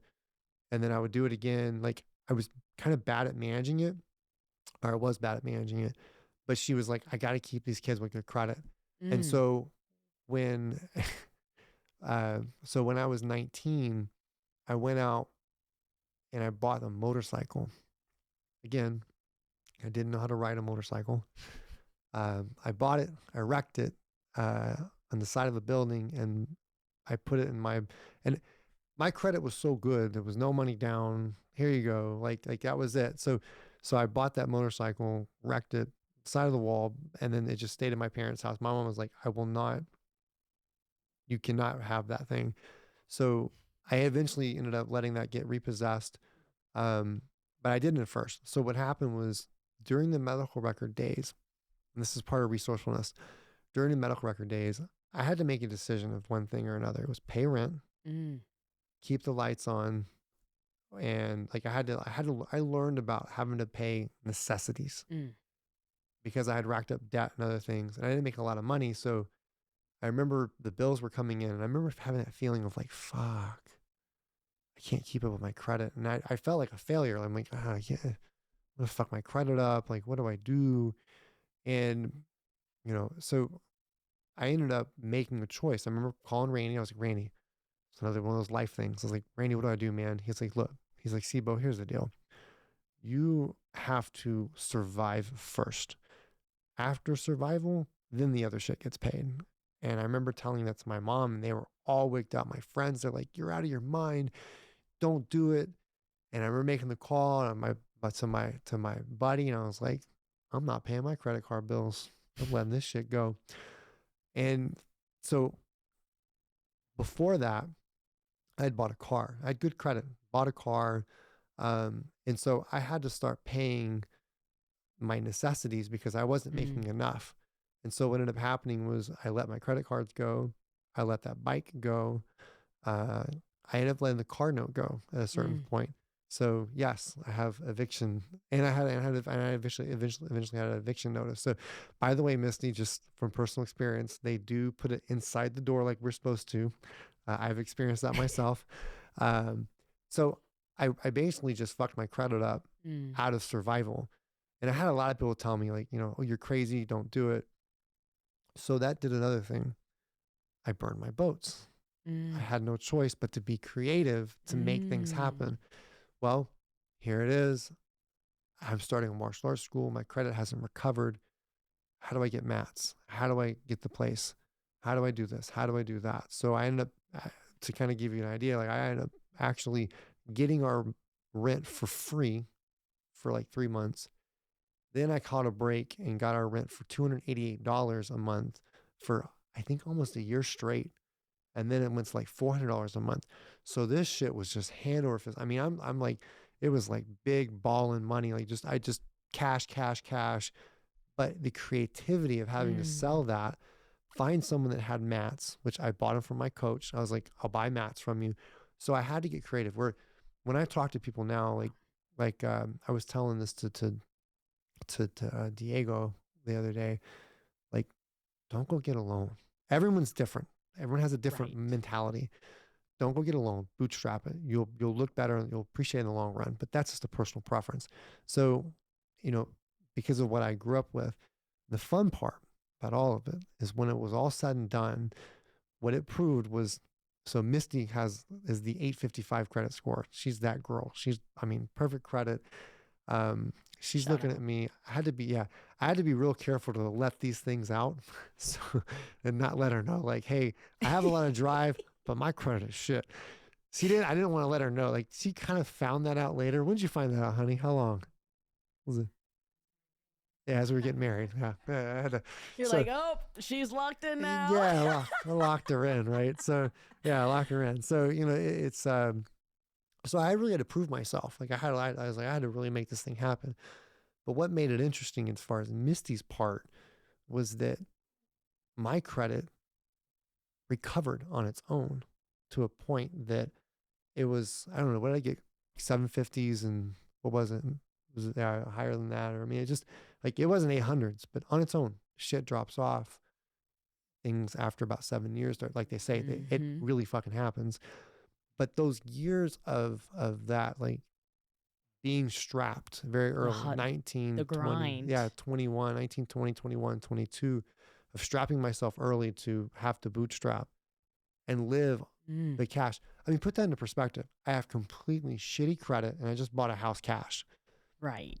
I mean, that Kind if of tells you there's no something. proof to the fact that you just have to put in the work, I mean, everything else, sure, like school, education, it's a tool. You can do things with it, but it's not the answer Yep. to success. So it's all up to you. Yeah. That is the answer. Yeah, absolutely. And so I bought, not only did I buy a house cash, I bought a house cash, and I say but we bought a house cash because Misty cashed out her 401k, which was like 20 grand, which most people are like, don't do that. That's crazy. But that Look at that. Look at, oh, the house is 280,000 now. And a good chunk of that, there's a note on it now. We refinanced out, we cashed out on it. There's a good, there's a good amount of equity equity. in that. But And it keeps growing, and you're leasing it, so it's already mhm. cash flowing. Yeah. And it was not a house to live in. We bought shitty credit, bought a house cash, didn't live in it, only stepped foot in it at the time that we bought it or that we went to go look at it. And that was it. We inherited tenants. But it was proof that, like, hey, you don't have to have good credit to make things happen. You don't Hmm. have to, it was doing it. And so again, it goes back to the chip on the shoulder. Yeah. Let me prove that this is the right way. So not only did I get a chance to prove that school isn't required to a certain degree, the schools, there's a lot of things that are fucked up in school, but also credit ain't required. Now, Mm. on the other note, me and Alvarez have the discussion. He is right. It can make shit easier if you have your stuff in order. Of course, later on, as time went on, I got my shit in order. But in the early days, that not having it in order actually made me more nimble. It made me much more Creative. creative. It was better. It's just Creative. it's what it It was. would And push you to think versus, I think there's something there because that, like the stability and stuff that, yes, he talks about, it takes time to build. mhm, I mean, regardless. Right. So yep, at the beginning, just all that grind and all that creativity, it teaches you something that playing it safe doesn't teach you. yeah, And so once, if like at an early age, if you start, kind of getting too tight to the little wins and not wanting to let go because you maybe have some fear of, okay, hmm, if I take this risk, I'm gonna lose this. yep, But there's no risk. You're just going all out. I mean, yeah, there's nothing much to lose, yeah. right? So you're just going all out. Dude, I mean, fuck it. I was at the bottom anyway. But So quite the contrary. where are we This going? is the fuel Yeah. to figure it out. Yeah, I was too. So there's a saying that Rainey and I both use, and it's too dumb to know any better. Mm, We were just too dumb to know any better. We forced ourselves to have to succeed to a large degree. So, and right. that's a lot of what I think went on. Is just you're forcing yourself to succeed by putting yourself in a position of either you're gonna die here trying, or you're gonna make this shit happen, and that was Right. it. Yeah, I think that's huge, especially for like young people that are watching, because at the very beginning, when you don't have as much responsibilities, if you don't have kids, which are some of the biggest responsibilities being young, or these big responsibilities, it allows you to make mistakes. Yeah. And mistakes. And I say that in quotation marks because they're really not mistakes. You just don't know any better. You're learning. Mm-hmm. Right. And so when you get older and now you have responsibilities and now you have to make sure you have a roof over a family that you Yep. already have, it does get a little bit harder to risk big things because Yeah. you have to feed a mouth, two, three, who knows how many. That's where the padding comes in. Right. Oh, That's where the padding comes in. So now get a chance to go, fuck it, let's try it. right. That's why that's where most people make that mistake, is they don't pad up. They don't do things to be able to do that kind of stuff, to be risky and to take those chances. And that's where, Or even earlier you mentioned 2020 hit, you guys were ready. mm-hmm. Or even to be ready when things get shaken up that are out of your control. Yep. Because a lot of things that do come, politics, wars, pandemics, who would have Mm-hmm. thought we were going to have Lawsuits. a pandemic? Lawsuit. That's my next one. So, you know, that's such a great like testimonial to anybody that doubts themselves or even thinks maybe I don't do it because I don't have the rich parents, or I Yeah. don't have the support, or I don't have what, fill in the blank, right? So that is a beautiful story. Some people have make excuses about not doing what they want to do because they don't have the rich parents, or Yeah. they don't have the support, or they don't have the education, or Yep. they don't have fill in the blank, right? And Yeah. so you're literally like a standing like testimonial to where you just have to have a goal. You have to Mhm. have the drive. You have to figure out what it is that you love. And I think figuring out what it is that you love, it's it's crucial. It is just, it's critical. Yeah. Because like you mentioned, when you were doing the scanner business, why did you end up quitting? Because you didn't enjoy it. You Nope. didn't love it. Yeah. And I didn't know how to scale it. I tried. I was even And offered a chance to try to scale it. I couldn't do it. well, you know, I'm sure that if I you would wasn't have the been right leader. super passionate about it, I'm sure you would have found a way. Yeah. Well, so that to me was a leadership cap. So there's that idea of, you know, there's you know, what different levels of leaders, right? So I wasn't the leader that was required or needed in order to grow that. So I wouldn't have anyone follow me because it was I'd hit my leadership ceiling. That's why that one happened. And then it was jiu-jitsu where things changed. You got to remember, like, I'm 22, I'm 19, I'm 21. Like there's still a lot of that young, who's going to follow me? I'm a kid. You know what I mean? You grow up, you're like a kid. So who's going to follow me at that time? So the youthfulness was used.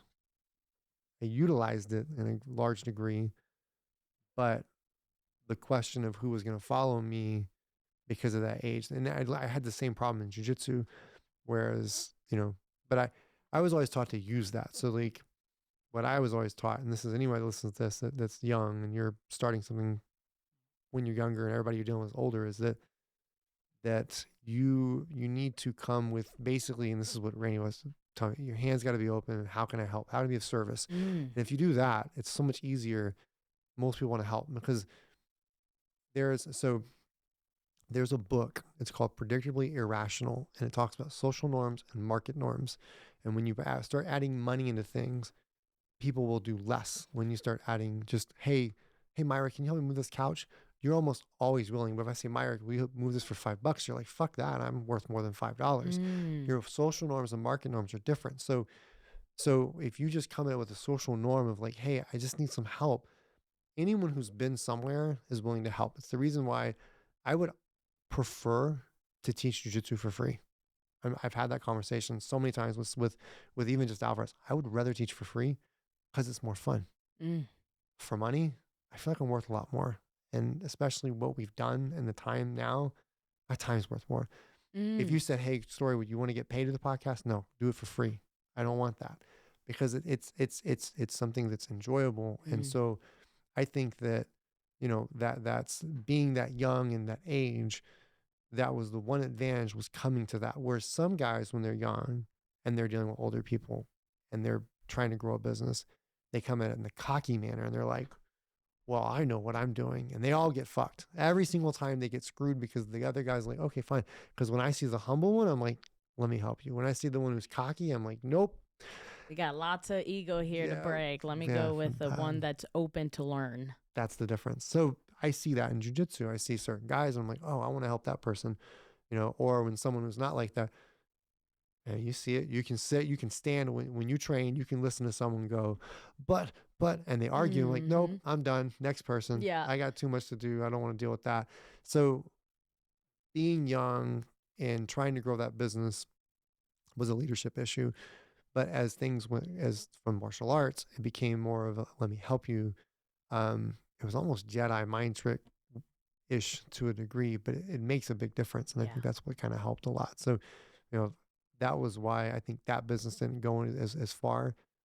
Yeah, I didn't love medical records, but it was a good experience. For sure. But it was a catalyst to the next thing. That was the bootstrap catalyst, which became the next part was the real martial arts and then became the real estate. And then the real estate, it's funny because that same skill Misty's had to pick up herself. She's like, how do I don't know what I'm doing. Not saying she doesn't know what she's doing, but whereas most people would go, I don't really know. I need to ask people, and I'm gonna freeze up. Mm. Not ask. Ask is what you should do, but I'm gonna freeze up. She even had to learn that, and she I think watched me and was like, man, like that's a little different because I was an oddity. I just wasn't the same. Mm-hmm. It's just I never fit in with most crowds. That's kind of the way I operate. I mean, just Yeah. I didn't fit in with most people, It sounds like it was a blessing. oh, it was absolutely. I mean, put it to this to a large degree. I was willing to lose my friends when I was 13. Mm. I knew what I wanted and I was willing to leave everyone to go get it. That's Mm. not a 13-year-old thought process. And at 14, 15, you're not thinking about letting go of friends. And I would tell my buddies, I'm like, hey guys, I'm going to let you know, I'm going to go do what I'm going to do. And you're either going to come with me or I'm going to leave all of you behind. Wow. That's You that said like that at 13. 17, That's 18. Like I'm like telling wow. my friend, I'm gonna leave y'all behind. And I fucking left them behind. I left a lot of them behind. Like it's not a but but I will always help them if they ever ask, but I had to leave them behind. Yeah. It was a huge thing. So That is huge because especially at that age where a lot of, young adults are really trying to just fit in. yeah, I didn't. And, there's usually like a group leader and they just, want to fit in or just enjoy life. They really don't have these goals or, what age were you when you were writing your goals that 17, 16, 17, say, somewhere in there. That you're was writing these big goals. These aren't normal big goals. I mean, maybe nowadays, maybe some people, but no. but especially back then. But even then, today, not a whole lot of Oh, you people. still don't. I meet teenagers that don't even think about it. Right. I give the book Rich Dad Poor Dad out to teenagers that I know. I'm like, hey, you need to read this, and they usually come back to me a few years later. I've had that come back, and they're like, oh, Mm, man, I wish I would have read that before, before. as soon as you gave it to me. Yeah, and they don't read it, and then I'm like, all right, cool, man, you'll come to me when you're ready. But Mm, I think, and I used to be on this thing too. Like the problem is if we have too many people that are like that, we won't have anyone to work. There will be nobody to do the jobs that need to be done. There won't be anybody to, because you're all going to be the visionary type of mentality. So you won't have that worker bee.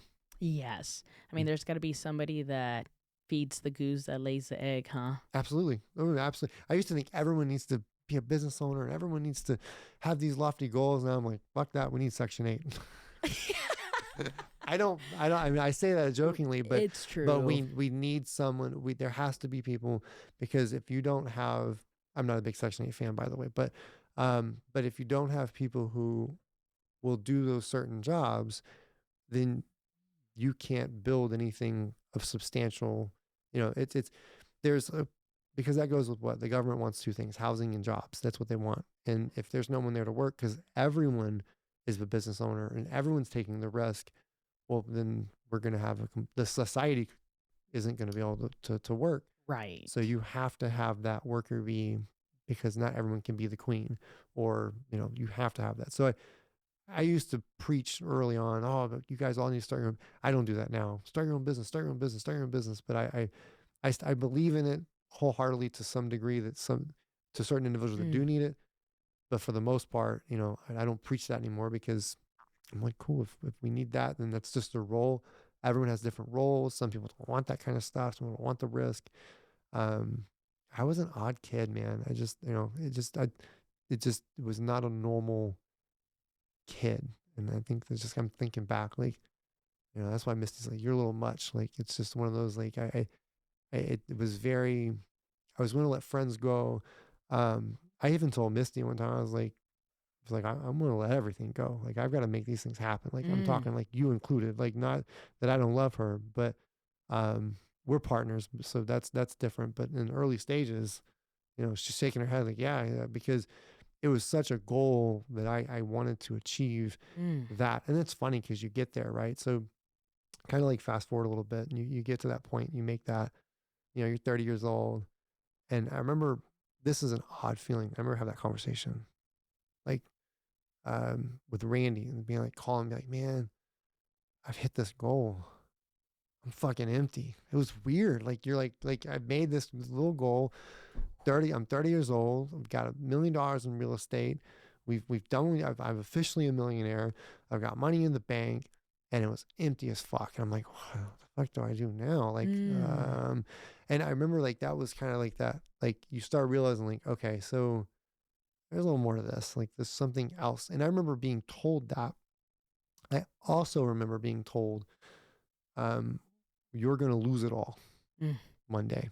Randy told me that. He said, one day you're going to lose it all. He said, that's going to be a day that's going to help build you. I was like, fuck that. I'm never losing it all. And so that was another thing you said, chip on the shoulder, that patted me, made me want to pad up to do those things. Mm. You're And like, that's not happening to that's me not happening to that degree. Yeah. So, to so that degree. to that Right. degree of what I watched him go through. So Mm. they're all little warning signs. You see this. Now, today, what he's doing is huge projects, but it's like, I got to watch what he went through and what these people, and so I think it has a lot to do with it too. And Mm. then just, and then when you fast forward to 2020, I started telling a lot of my friends that own martial arts schools about real estate. So here's the thing. We were really quiet about it Mm. from 2010 to 2020. We didn't want to tell anyone what we did. We didn't want to tell any student because in the martial arts realm, what we had experienced and our clientele to a degree was evil landlord. They make too much money. Mm. Our cars, our cars were never nice cars. They were just, just like they were new, like, but it wasn't like we went out and got, we wouldn't go get the Audi or anything like that we really wanted to get. We always kept it like low key and simple because we felt like we were going to get looked and frowned upon, Mm. even if we had the money. We felt so we kept it Why that do way. you think? There is for whatever reason, there is some notion in martial arts that you are an instructor and you are supposed to be this like what do you call him, Mr. Miyagi type individual, and you can't make any fucking money. But I grew up around people that were like, no, you can make money, like the martial arts realm. And so we never wanted to show that side. Mm. And then on top of that, asset protection, we didn't want anybody coming after us. And so we never told anyone. And then 2020 hit, I started letting it out. And that's when, or actually, well, I let it out publicly in 2020, but at about 2000, was it 18 or 19, Misty? It was 18. 18. We were, we were at a convention or this like this business group of martial arts business owners.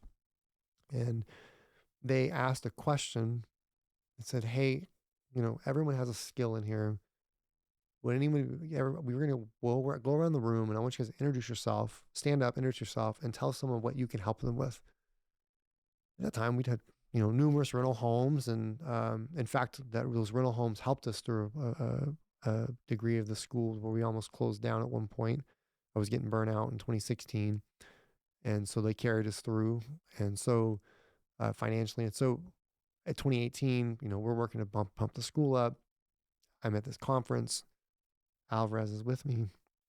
or I'm with him. We're together. We're there hanging out together in this conference. Is this And where you first meet? Oh, no, no, you already met him. I met Okay. Alvarez when I was a blue belt. Okay. We've known each other since I was 16. Okay. So Okay. kind of place that, like, I'm 38. Okay. He's 48. Like we've been like what you see us rolling. That shit's been happening since blue belts. Okay. There's no that's a long term. That's a very long relationship, long Okay. friendship. So, but we were there together, and Mhm. we owned this, and so I stood up and I told the group, I was like, my name's Christopher Story. I can help you with real estate, rental properties. That's what I know, and that's something I can help the group with. Mm. And no one asked me anything, and I was like, that's crazy. And we're sitting there. Alvarez's got his little, little drinky drink, and I'm sure Misty probably did too, and I have a water.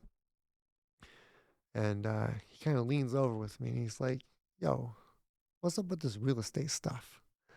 And I was like, oh, someone asked. And so we broke it down. We broke down everything we had done from all these years, how we got from A to B. And he had no clue. He was like, oh, how the fuck do I get involved? So we broke it down for him. He goes back, turns around, and ends up, right after that, ends up like after that conversation, we got back, ends up turning his house to a rental house, buying another house, and he started his own process. When I saw him do that, that's when I was ready to start going a little more public. And I started, in 2020 hit. I didn't say anything until about 2020. In 2020 hit, that's when I started saying, hey, I just started making videos and telling friends, like, not really, and it wasn't geared towards anyone. There was really no Audience. I want to make money off of it. It was Okay. just sharing the story. Mm-hmm. And the story was, all you motherfuckers that didn't pad yourselves, you should do it. Do it now, because if you don't, this is going to happen again. If 2020 happened, what are the chances of happening again? If NAR got sued and lost and I was going to appeal, what's the chances of something happening? There's some force out there that's going to stop stuff. And as much as I thought 2020 was stupid and the masks, just personal opinions, was like, this is fucking ridiculous. Somewhere in there, someone thought this shit was right and let's do it. So it caused a lot of people to, lose their business and things go on. So for us, I started speaking out against, or not against, but speaking out for buying real estate and rental properties and sharing that, because we had helped Alvarez. We introduced him to that was what like it your was. little guinea pig. It was the first time to let it out. No Yeah. one knew. No one had any Right. fucking clue that that's what we had done. Yeah. And I never wanted to share it. I shared with my family, Misty and I. And interesting enough, Misty's family is like mine. Well, actually, a little more. They were more like non-believers, right? Would you like? They were like, "Fuck that. Story's not going to do that. They can't do that together." And we just, she's got a chip on her shoulder too. She won't say it, but I know she's got it. It's just not the same. It's not as vibrant as mine. But just he was the first person we shared it with, and he got to do that. And then once he got his first rental, and we just, again, we didn't make any money from it. We didn't want to. We were just helping a buddy, social norm, helping a buddy, and just being of service. It was just cool. I mean, he and I had been training together. We he's that's kind of how I look at it. He's helped me with a lot of things competitively. So anything I can help, like if I can help him make more money, fuck. I mean, then of course, that's great. So once I start sharing that, and then after that, that's where everything just kind of just snowballed into, between the brokerage and stuff. But it became more of just, I want to help. And so now there are people that I know that are business owners, particularly school owners, who have some with a little guidance, others with just lighting the spark, have actually bought rental properties or got their real estate license. That, these are black belts that own schools, and they all, they just introducing that concept. And that's what really kind of became my spark to where the podcast showed up, why we started doing our podcast. When did you start doing your podcast? Last April. Last April. I just wanted to share stories, wanted to document. My kids are going to come in contact with some rental properties, and they need to know who to fucking contact. And so we started doing that because we just wanted to share it. we don't make any money on the podcast. We just wanted to share that because we knew and document everything because we knew that at some level, you know, someone out there is going to hear that. And if we can Mhm. recreate that same process for what we helped him do in 2018 and 19, then that was a good feeling. And Mhm. then be able to share that because I love that. we got to like, I mean, I don't know. I remember like sitting on the porch eating breakfast every morning. Like we'd been we'd hustle our ass so much in 2020 or 2019, between 2017 and 2019, because we were going to close the school in 2016. We had to make a choice. I was getting burnt out. I was done. I was like, fuck this, man. I'm tired of this. And I just getting tired of doing what we were doing. So What part? Oh, sorry. Couldn't no, continue. no, no, go ahead. What part of like getting burnt? Like, what was it that was that? Like, what were you kind of burning out of from teaching? Like, what do you think I that think a couple was? things happened. I think one, I had made it. Mm. I lost drive. Mm. When you hit a point where you're like, I made it. I did what I wanted. I did exactly what I was after when I was 19. You start to look around, it's empty. There was some emptiness there. There was like, man, like, and then, like the school wasn't getting past a certain point financially. I didn't see $1 million academy happening, which I actually know people who own, I have friends that own $1 million academies. That shit's a real deal. Um, and I saw that. I was like, fuck that. I don't ever want that. It's a whole other animal. So, the a lot of it I think was just learning or just kind of getting burnt out because, so another thing that happened was I had been teaching kids since I was 14 and it was on a very regular basis. When we had our own kids, I had 2012, we had our first son. In 2014, we had our second son. And I never, like, I missed so much. I was like, Mm. I just like, you go through, like, I spent more time with other people's kids than my own fucking kids. So I Mm. would look around and be like, you little bastards here. Like, I wouldn't say that, Right, but but you were missing your I was kids. like, well, when it really hit was when I looked back and I was like, when 2020 hit is when I really thought, man, fucking A, dude. Jake is like 7 years old and all he knows is dad goes to work. I was like, this is some bullshit. I ain't doing this no more. I'm out. Like, Mm. and so I started to rearrange a lot of things. And that's when we were like, I wanted more time. So the idea of buying more time back was what the real estate rentals were. It Mm. was saying, I just want to buy time back. I want freedom. Because it wasn't the money. Because in 2016, the burnout was because you made the goal.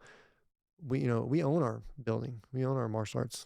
Like where we're Mm. at, we own the property. Like we own the building. It's like I I'd got to a certain point. I mean, it was like, well, fuck, I've made all I wanted to make at that from when I was younger. It's not where I want to be. There's way further. But so you just kind of lose sight, lose direction. Um, Yeah, well, I think there's something too where your priorities change, right? Now you have kids and you've realized it. So now it's like, okay, well, what's driving me, before my kids, that was a big force, but now a bigger force has taken over, and it's your family, and it's that quality and time. that wasn't until 2020. So in Mm. 16, what ended up happening was the school was getting stagnant. I was getting burnt out. And I just got to, when 2020 is when I looked around, I was like, I'm done with, I don't want to hang out with other people's kids. I want to hang out with my kids. So Mm. we still have the school because I have my kids and I get to teach my kids. But you got to keep in mind Jake's 11 now, but he didn't really start getting serious till years later. Even at 3 years old, when he was doing jiu-jitsu, he wasn't that serious. I didn't really get to spend time with him. Mm. It was always putting out fires, trying to make the next buck. It was a very, so that Fast business, paced. so that business is that here's how I explain that business. That business is a huge revolving door. If you think about it for a second, just think about your own experience of jiu-jitsu. How many people start and stop, start and stop, Mm-hmm. start and stop, start and stop? Well, how many people need a place to live? And what's the first bill they're going to pay? Because we were always the first bill they got rid of. Mm-hmm. So in 2020, sitting there, we thought, I will never go into a business that is not revolved around necessities Mm. ever again. It has to be. If it's not a necessity, I don't want to be involved because I spent so many years in a business where people would be like, Yeah, man, they do all this and then they get their blue belt and poof, they disappear. Shit wasn't a thing, by the way, when I was younger. Um, and so you start realizing how expendable you are. And so I thought, man, if I'm the guy that they're fucking paying rent to, you're gonna pay me one way or another. You're gonna pay me rent, or you're gonna pay me jujitsu. Mm, Now, we don't really know. Have we had anybody rent from us that did jujitsu? Not that we're aware of, but if we did, that'd be funny. That was my thought process, right? right. Was that whole thing. So I thought, if I can if I can build that. So 2020 was that was when the realization of like, okay, I'm done with other people's children and I want to focus on my own kids. Mm, Because that man, that was too much missing of stuff, right? And then being able to buy time back, that was a big thing. Like I actually like to sit down because it wasn't just me, it was Misty, it was her and I every day lugging our shit back because we don't drive to school, we walk, we live mm, where we live, we have a house and then we have the school. So we would just walk to work every day. And it was always mom and dad have to go to work. Mom and dad have to go to work. Misty's like, fuck. Misty didn't even want to be at the school. Like she actually left before I did. Or not left, I did, but she got out earlier, like at 2020. She's like, I'm never going back. And so, she didn't want, she just helped me build. And she's like, I just want more time with the kids. I want mm. more time to myself. I want more time because you didn't really get that. It was always either a fire or you're trying to help someone or whatever. And Yeah. because to make the school run well, you have to help someone. It's all about helping. Right. Alvarez has done a fantastic job with that. He and I talk about that. He's done a fantastic job with helping people staying in there. He doesn't have young kids. I want to see my kids. If I think Hmm. I was where he was at, it'd be a little bit different. But Right. The priorities. I only got so many more years left. So Right. I've got to get something. I've got to get, because the early years, I mean, 2012, what, Jake, that's Sephora. I mean, they don't remember that. I asked Jake questions. Do you remember that? He's like, I don't remember that. But Jake remembers shit now. So now they're Mm, 9/11. So I'm like, they remember that stuff. So I want to be around. And even if that's just being around, whether it's going and doing something like, or going out to eat or we do jujitsu together, or, they just dad's here. It's not always dad in the office. Like I work a lot right. less now. Um, because of that, work more efficiently. So a lot of that comes down to, why I got burnout. It was just 2016 was just, I hit a goal. 2020 got to a point where we were able to exercise the right to be like, I'm not, because to scale the martial arts school, it's, imagine this for a second. You spend $30,000 to make 30,000. Like, Mm. what the fuck are we doing here? like that, Like the bookkeeping here, it's not that, going up. this is fucked up. Like I'm spending all this time in this Right. place. I love jujitsu. I mean, I fucking love jujitsu, but I'm spending all this time in this place, spinning my wheels, never getting ahead. Like I couldn't feel like I was getting, but where did we get ahead? The rental properties. We got ahead on the rental properties. Every fucking day of the week, we got ahead and it was hands off and it didn't take a lot of work. At that time, we hired property management. It didn't take a lot of work. So if you just look back and you're like, well, what's so in the book Quit, if you ever read that book Quit, they talk about expected value. So your expected value is what you're not going to get the same fucking value if you're spinning your wheels. At what point do you stop and say, I'm not doing that shit anymore? Mm, And so that's where it came down to is like we are spending, we are making 20,000, 30,000 a month, but we're losing it. It's going right out the fucking back door from payroll and all this stuff. Like, yes, we have payroll. Yes, we're helping support people. We love the staff. We've never really had high turnover in staff. They've always stuck with us. But what it did was it just made me go, quit the insanity mm, and let's go to something that's not. And so 2020 really opened that up. I got to share mm. that with people. I love sharing that with everybody. And I preach today. That it baffles me because, like, so in the brokerage we have realtors, and I'm always like, you guys got to get rentals, man. You can't be in this business and not own some property, not do this, not do that, because that's that padding. Yeah. NAR gets sued. They don't have anything. They can't be buyers agents, and all that shit changes. Mm. What do you do? What So do you do? Right. necessities. Yeah. So, I think like for some people, it's sometimes depending on the point they are in life, they kind of have to have that support from that significant other, right? And I Yeah, know that that was her. at the beginning, right, I think you mentioned she didn't kind of want to until she couldn't sell. And then she decided, okay, let's do it. And that was kind of like that eye opening. I'm like, oh, Mhm. wait, there's something here. Yeah. So would you say that experience made it easier to kind of get her in the boat and say, yeah, let's do this together? Or did you still have had some, let's say, some conversations that you had to have with her to make it happen? So this is Misty. So Misty, Because everybody, even you were in a relationship very young, yeah. right? Whether before her you were still in a relationship, and then you met her, you're still young, and so you have to kind of make choices together in a sense. Yeah. Yeah. So especially now, we're almost always on the same page to a large degree. Um, but in those days, to kind of give you an idea of who Misty was, when I was like, "Hey, do you want to move in together?" Her response wasn't like, "Yeah, that's great." She looked at me and she's like, "We can try it out.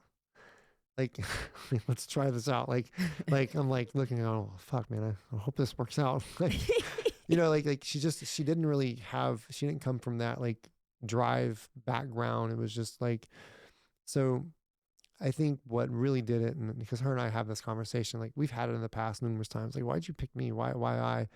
But she's just like, you were just driven. And I mean, I ain't getting younger. You were just driven. I could see it. We enjoyed each other's time. We liked each other, and obviously moving together, it's, we're going to figure this out faster one way or another. Um, and it was the drive. I think I'd sold her pretty much. Would you say that, Misty? I sold you very early on. See, I could sell. Didn't want to waste any more time. Didn't want to waste time. She listened to a lot of Carrie Underwood. Yeah. Yeah. Do what? Yeah, yeah, there it is. Yeah. So, and we knew fast. So it just became Mm. a thing of, so supportive wise, there was a couple times where she's probably, hey, she's like, I don't know if I'd say she was worried that I was going to pay her back, but I always told her, I was like, I get my turn and then you're going to get your turn. Well, in 2020, she got her turn. So which put me in the seat to do what I wanted, what I've always wanted to do. And then she gets to do what she wants to do. So we spent years hustling together, but those early years of her supporting the financial part helped. That's something else I talk about too with people that struggle, where they just go, hey, I have a spouse. I don't understand spouses that don't get along. Like, this is going to sound weird, but we don't really fight. Um, like most people, some people are like, oh, I'm on that. I don't know what the doghouse is. Like, I've never experienced it. We don't have that kind of relationship. Um, I'm sure some other woman I might, but I mean, but she's pretty easygoing, and I feel like, so she was willing to take that chance and Mm. support, and I always was like, I'm going to give it back, and so I just made sure Mm. that when that time came, I gave it back. Sounds like another strong force to, you got to make it. You have to make it, and also too, like the, it didn't take a lot of convincing to do things. Mm. I think if anything, I think where we butted heads, and Misty, you might disagree or agree with this. I think where we butted heads most was the way things were done. Mm. So Misty grew up in a way that was, and I grew up the same way. My mom was like this because my parents are my parents are like this too, but pay all your bills, be in no debt as fast as you can. As soon as you get money in, pay it off, send it out. But I was taught, not by my parents, but by the mentors, by Randy. I'll never forget hearing this phrase. And we argued with this probably the most of, if anything, was, as a business, it's very important that you are quick to collect and slow to pay. And so we used to fight over that, because as soon as money comes in, she's trying to pay bills. And I'm like, fuck that. You got to float. We need to be able to float this money a little bit longer to get it to here. And I think that's probably the main thing we ever argued about the most. And then once she learned how to float money, like construction business float money. Construction business are notorious for floats. But once she learned how to float money, then it just became more, I mean, we were all on the same page. She wanted it. I think she wanted the freedom as well. Yeah. That I wanted, that we wanted. It's funny, like she doesn't want nice cars, I don't understand that, honey. I'm sorry. She just didn't really care about cars, that kind of stuff, you know, which is nice because she tells me, well, I mean, could be the other person. I could be the wife that wants the really nice purse. I mean, she's just not that person. Probably gets her haircut once a year. Yeah, I have to, we got to go. Yeah, we got to go. But, you know, I force her to do that stuff. You know, it's like, hey, you got to do this because it's just a different mentality. And so I think that if what really made Misty and I work was just she's easygoing and I'm not. We're complete yin and yang. What is it when you met her? What was it that you saw in her and that attracted you? So I always liked someone that wasn't like me. I could not live with me. I did. I had my previous longtime girlfriend and I had fought tremendously. Like it was like that, you know, we'd fight. And Misty had no fight in her and I had no fight in me. I was done. I'm like, this is stupid. Like, you know, cause I grew up in a household where you just watched your parents fight all the time. And like, this is what it's supposed to be. But with Misty, there was just no fighting. And I mean, I even remember trying and she's just like, I'm not doing this, man. Like, so I think Misty's different. So I was always attracted to, as far as like girls, the opposite. So I was a high school dropout. I never considered myself the super smart guy as far as so this is who I was. Just to give you an idea. And Misty can confirm this. I slept through a great deal of the real estate courses and still passed the fucking test. I had the smarts to make great grades. I had the ability to be in GT and honors and all those fucking shit. I was in some of that, but I didn't want to do that stuff. I didn't like that stuff, but I always admired any other partner or female that, you know, girlfriend that was like that. That was the opposite. So Misty graduated college. She, you know, she just was independent. She had her shit together because I think if I was with someone that was like me, no one would have their shit together. We would all be in trouble. You've got to have. So have you ever, you may have not, but there's a book called, it's Skyrocket? Talks about visionary rocket fuel. Rocket fuel, no. So, okay. So there's a book called Rocket Fuel. So if you guys, you know, you work together as husband and wife, it talks about there's a visionary and there's an integrator and everyone needs something. So a visionary is like a Steve Jobs. A visionary is someone, and then the integrator is going to be the person who goes and does it. So her personality is an integrator. She's the one that she will do the tasks. She doesn't want to be around a lot of people, but she'll just do the tasks. She's not super talkative, but she's funny as fuck, but she'll do the task. But, you know, but she will get it done. I'm the one that's in the daydream going, okay, if we just do this, okay, that direction, throw on the honky domus hat. All right, we're good. Okay, go there. All right, put the pieces in place. I drive the bus. She's the co-pilot. So, and that book explains us exactly why we get along and why we don't argue a lot and why we're not, you know, not saying we don't disagree. We disagree. There's moments where we're like, you know, fuck you, you're wrong, and we walk away. But we don't carry things into like, I'm on the couch or this or that. Like, makes sense. Why are we going to be, what's the point of even being married if that's the case? You know, we want our kids to know, we ask our kids that. Can you tell mom and dad like each other? Yes. We want that. Because she comes from a family where her mom and dad got divorced. So, and I came from a family where my parents just argued and, you know, and it's not an unknown fact, you know, that's just what it is. They argued, right? So because of that,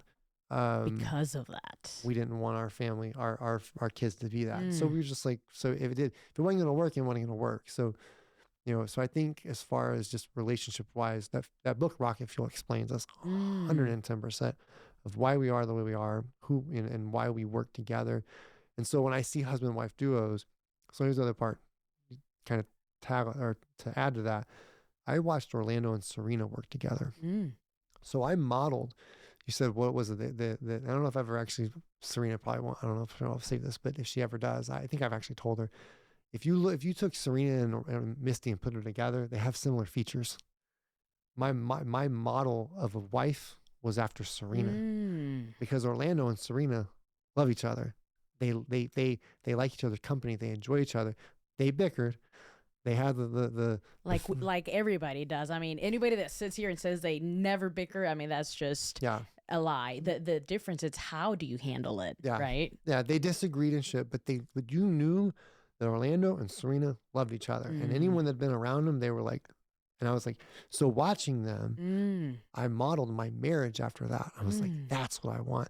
And the weird part is there's certain facial features and things I see in Misty, and I'm like, that's Serena. Like I look at her sometimes, I'm like, I married Serena. And I don't mean that in a weird way, but Serena was like a mother figure for me. She was like a Right. mom. Like they say you marry your mom. examples. Here's the Yeah. funny part. Serena's black. She ain't white.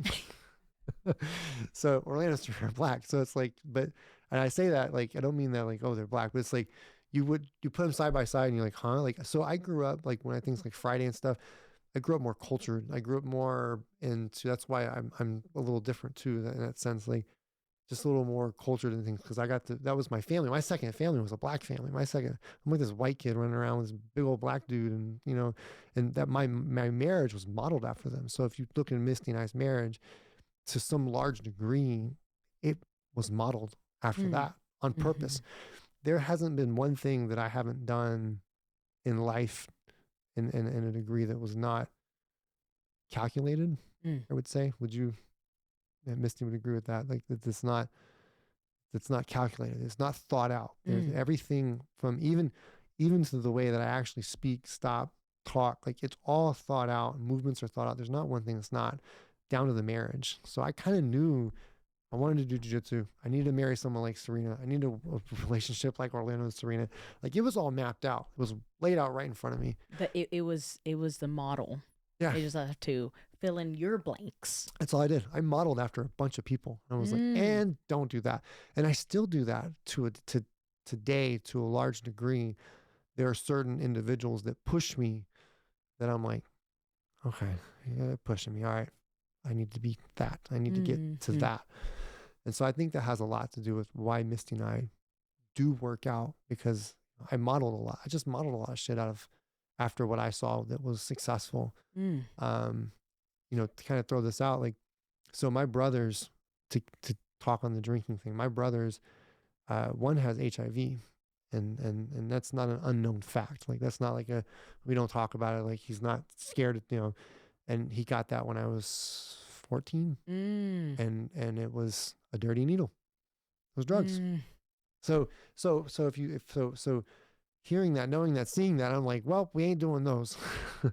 And then my other brother got hooked on heroin when I was, he and I are closer in age, got hooked on heroin. So watching that, I'd never seen someone fall so fast. Like their standards couldn't get any lower. And I don't tell these stories to talk shit. I tell these stories to say, these were the things that shaped you. Yes. To make me go, I'm not going to do that. So I was like, well, shit, if one brother's got HIV and drug issues and the other brother has drug issues. Yeah, I'm staying away from drugs. I wonder what would happen if I started drinking. I'd probably get fucked up too. So let's just stay away from that.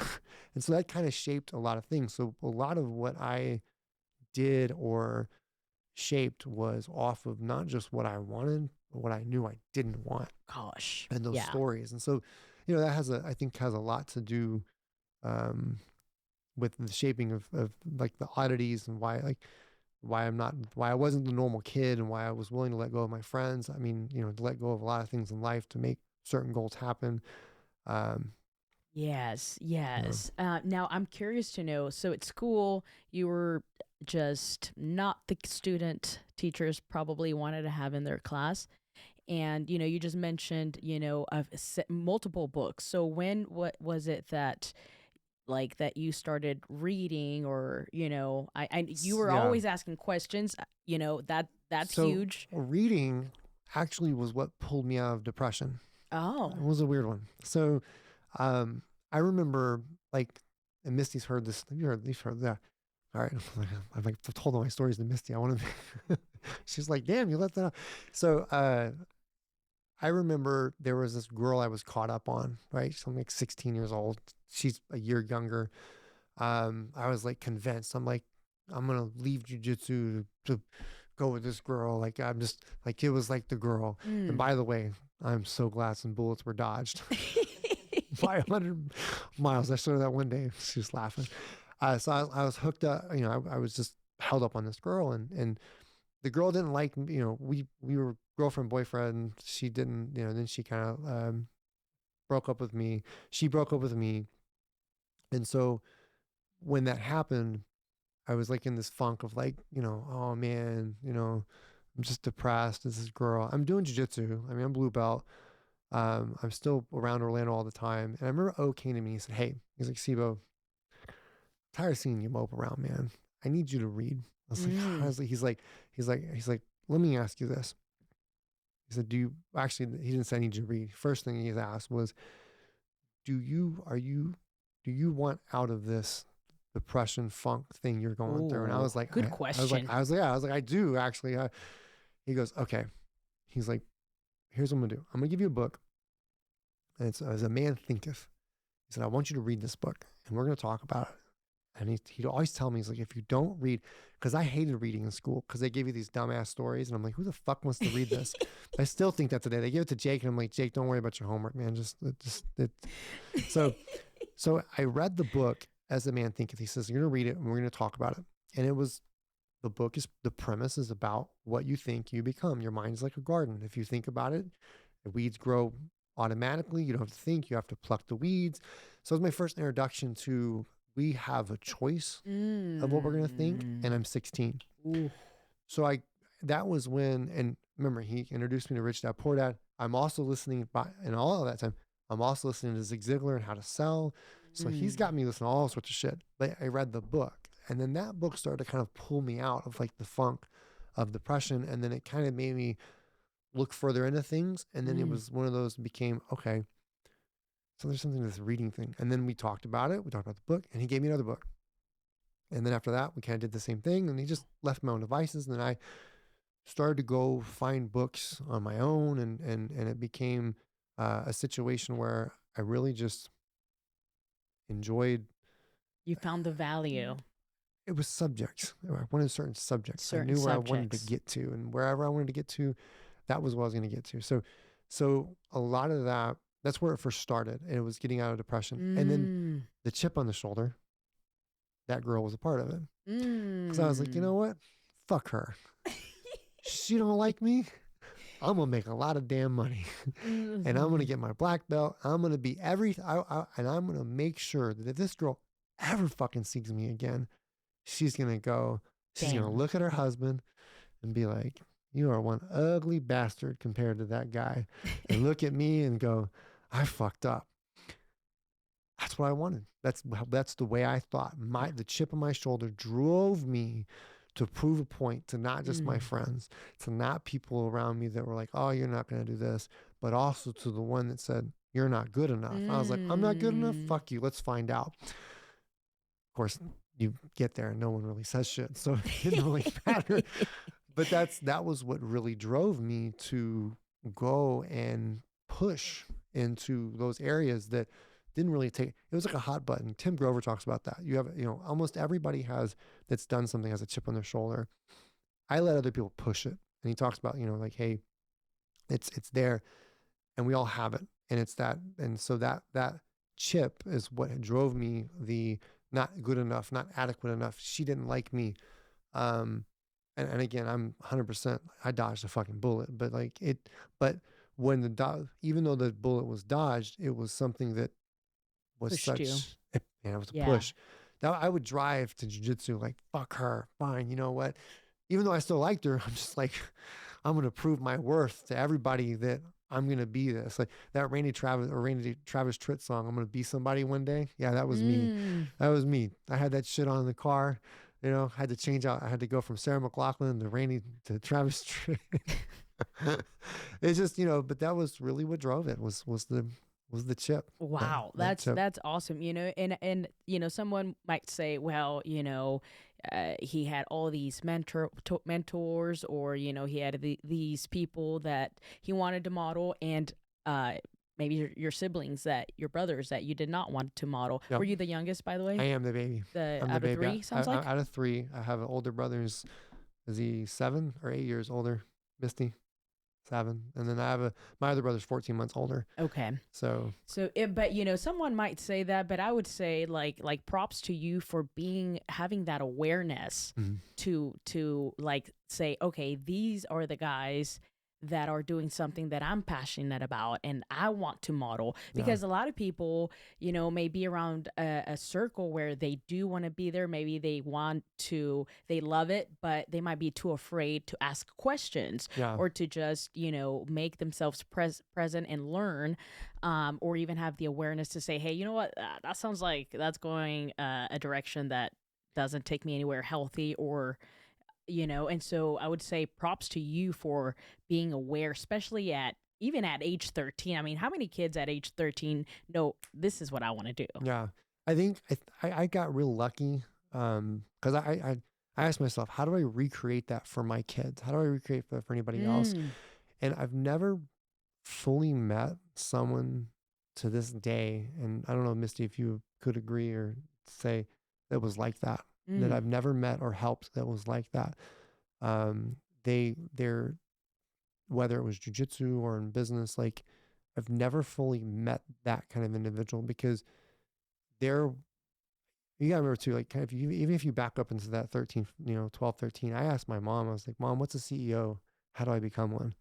Didn't know what that was. mm, And so, it's like, I knew that whatever it was, I knew I wanted to be my own boss mm, because I didn't like authority. I hated being mm. told what to do. So I think Okay. when I look back at like mentors, I think a lot of that was putting full trust into those individuals Trust. and knowing that whatever they told me, You believed. I believed.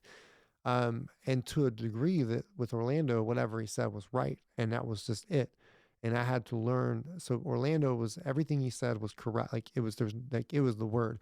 My mom could say it and, she didn't necessarily say everything Orlando said, but she could say something that Orlando may say, and then I wouldn't believe it as much. But when Orlando says it, I believe it. So, Yes. so there was a lot of trust there. And I was also willing to open up a lot. So I didn't, I didn't open up to my mom as much. And mom and I get along. We have a good relationship, but we have a pretty good relationship understanding of one another. But I opened up to Orlando to pretty much everything. And I think that helped a lot For sure. where it was like most people would never do that. So because I was around him, it was like a big brother and a dad at the same time. Mm, And, he was just someone I looked up to so much and we spent so much time together that I opened up, a lot to him and a lot to Serena to such a large degree that I was able to get the advice that most mm. kids would have just found out from their friends. Right. That's it. They would have just been like, like it'd be like we were friends hanging out. I'm like, Myra, I got a problem. What do you think? And you're like, fuck, I don't know, but Right. here's my answer because I don't have the experience. But these guys, Right. they're older. They have experience. They have, and so I put a lot of trust into them. And then once I actually met Randy is when I started to actually had to think for myself. Mm, That's what he taught was like, much as he means well for you, it's time for you to stop doing everything he says and mm, start thinking about how you want it to be. And mm. so that made a big difference. So to kind of answer that or go back to that, like why, I think it was a lot of luck, just a lot of trust in the individuals I was around. And I think too, you can, if someone pays attention, you can actually tell when someone gives a shit about you. Mm.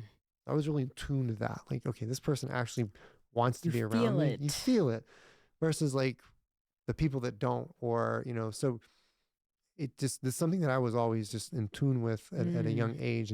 And there were so many adults and they weren't the only ones. There was other adults. I mean, that taught me a lot of lessons in jujitsu that carried through that I still have today. But I think it was, some of it was right place, right time. Some of it was just luck. Some of it was, um, and just what, taking advantage of it, a mix of jujitsu, enjoying it. And then, just wanting to just Yeah. soak it up, man, and really just, Change your and life. It sounds like you just wanted to change your life for the yeah, better. I think it was just big goals Big because I goals. didn't know what life change was, and Mm. so I didn't know what positive attitude was until I did martial arts. I had no idea. I didn't know we can control our thoughts, and we can think this, and we can think that. I just knew that I wanted to teach kids and live the jiu-jitsu life. That was it. I had Yeah. so much fun doing it and You found teaching. something that drove you. It was rewarding. It was It was rewarding to rewarding. teach kids. Dopamine. I love teaching kids, man. I was, I mean, it just became something that I loved to It do, brought you and joy. it did, and I did it for free. That's why I say I've never really met anybody like that that's willing to do something for free at this Mm, time. Like right.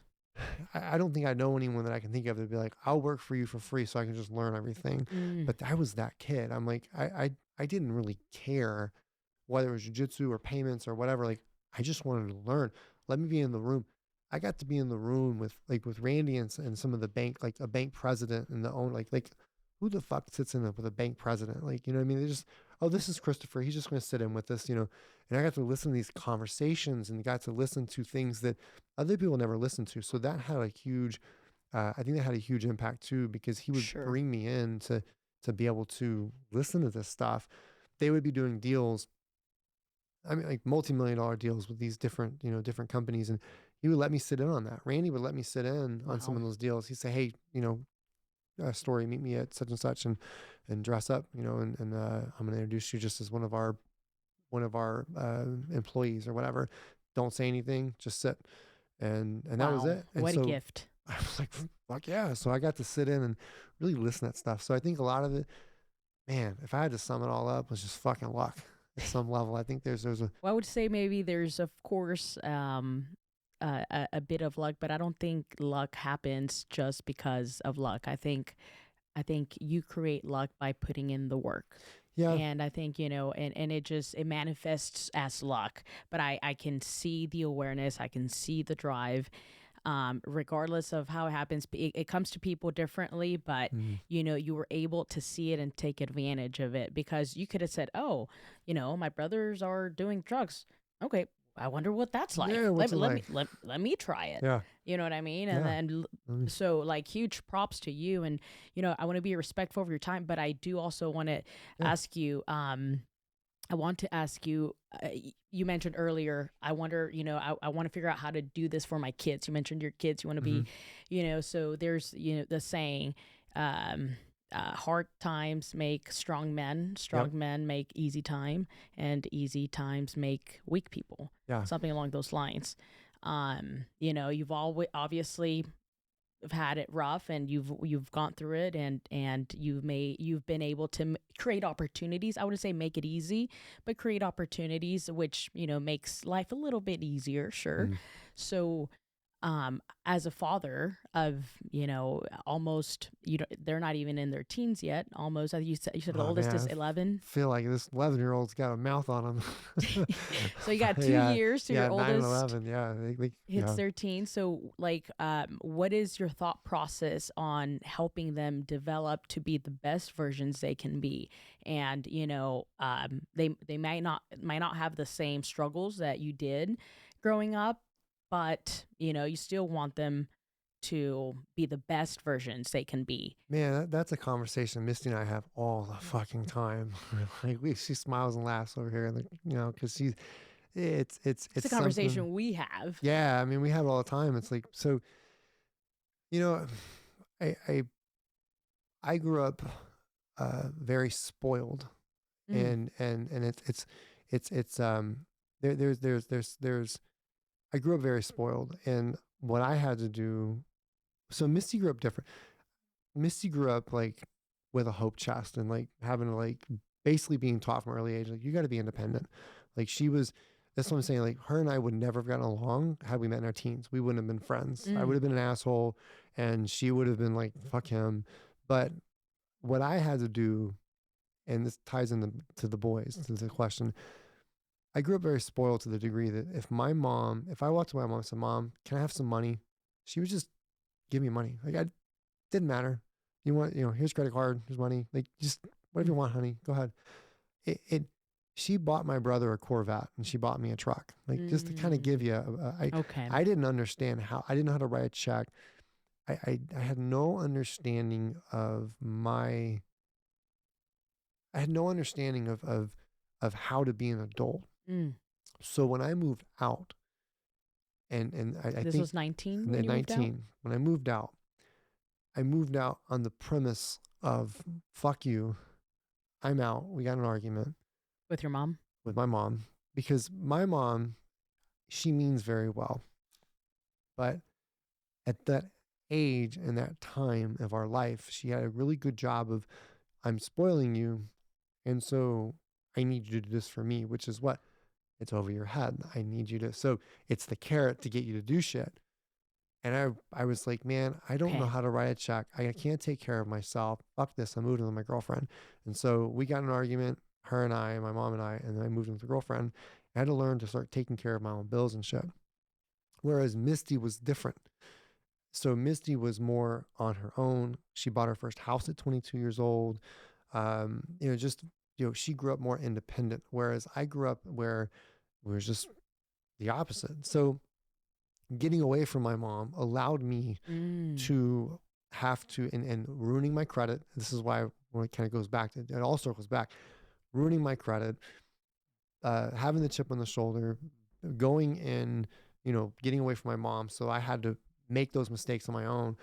Had I stuck around, I would have been a different person. So how's that tie to the boys? Mm. So I look at the boys and I'm like, okay, boys, they don't know this, but they will acquire a good amount of assets when her and I pass. Hopefully much later than sooner. We've set up a trust. They can't do anything with it until they're 30. We have an individual that is responsible if something like a case of emergency button hits, they have to take care. They are responsible to grow the portfolio. We helped and taught that individual how to do what needs to be done. The podcast is there to help do that as well. It's informational. This is all a plan. If we die tomorrow, we have it in place.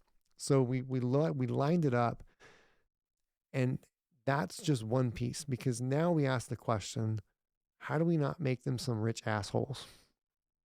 That's the problem, right? So Misty and I try to spend time on experiences. We Mm. don't really buy them a whole lot of stuff. They don't get a lot of items. We talk to them about money. Um, Jake has just bought his first stocks, so like we try to teach them about the things they need to know. We try to give them that normal life. They're in public school, even though I despise a lot of that homework and stuff. I don't force homework upon them. I tell the boys, if you don't get straight A's, it's okay. You're fine. Don't worry about it, man. That's not what's going to get you there. There's other Mm. things you need to know. But it's it's a hard question, because you just go, how do I not make them an asshole, or how do I Mm. make sure they stay away from drugs or this or that? Right. And I think a lot of that comes down to, this is what I've done, and everyone's different, but it's who they hang around, because mom and dad can Mm. only influence so much, but I'm very particular on who my children spend time around. So I could be completely wrong, but they have friends, and I'm very particular on the adults. See, this is me. We go to a birthday party and I'm like, fuck, I got to meet a bunch of people I don't want to talk to, because the way I see it is that I want my kids to be interacting with certain types of individuals, and those individuals those individuals are going to reflect, because so the reason we took them out of the public school that they were in, because they would be in Everman ISD. They're not in Everman ISD. We took them out of the hood public school system, because we knew that if this is who's going to influence them, Mm. that's a problem. So they've got to go to here. So we took them out early. They were there a little bit, but they don't remember any of it. So now they're in a better district. And that's why we did what we did, because you're trying to figure out how can you create Mm. it? But I also think at the same time, there's a lot of factors there that you can't control. Think of it like this. Do you have any brothers or sisters? Yes, Okay. 4 of them. You got four. You grew up in the same, how close are you? How close? Like age 4 wise? years. 4 4, years 4 apart. years apart. You have the same, 4 to 6. so, so you grew up in the same household. Mm-hmm. You never had the same experiences. Right. It's completely different. I have a brother that's 14 months apart. He is not a real estate investor. He is not a business owner. He is a little more like Eeyore, hanging out with Eeyore, than anything else. I love him. He's funny as fuck, but he's where we have different views on so many things, but yet we were in the same house. But here's the thing. I'm the baby. So they say what? Well, Christopher gets everything. You take Christopher Jiu-Jitsu, you buy Christopher this, you got Christopher that. So the problem is that as much as we try to create that, you still have this other kid over here who's like, well, I got treated like this because as a kid, I got picked on. So I was like, you know what? Fuck both you brothers. I'm gonna prove you wrong. So you can't, so it's so there's those factors you can't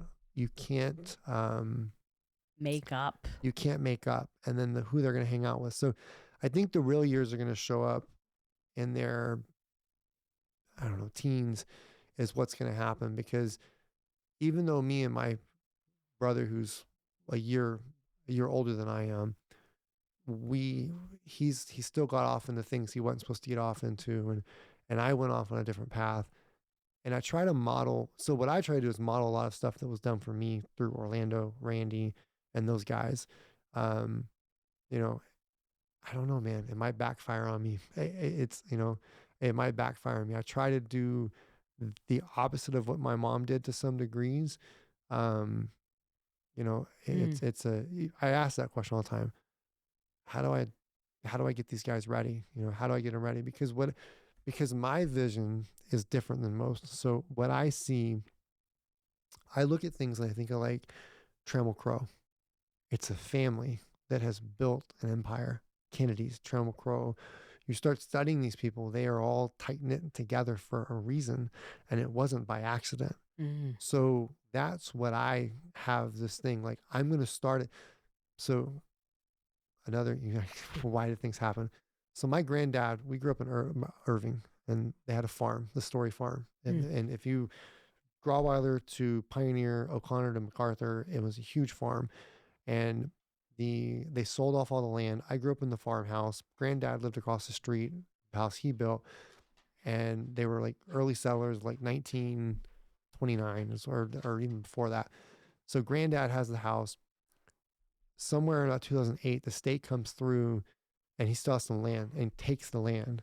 The land is worth well over $1 million. They end up selling that land. The state does eminent domain. They take the land.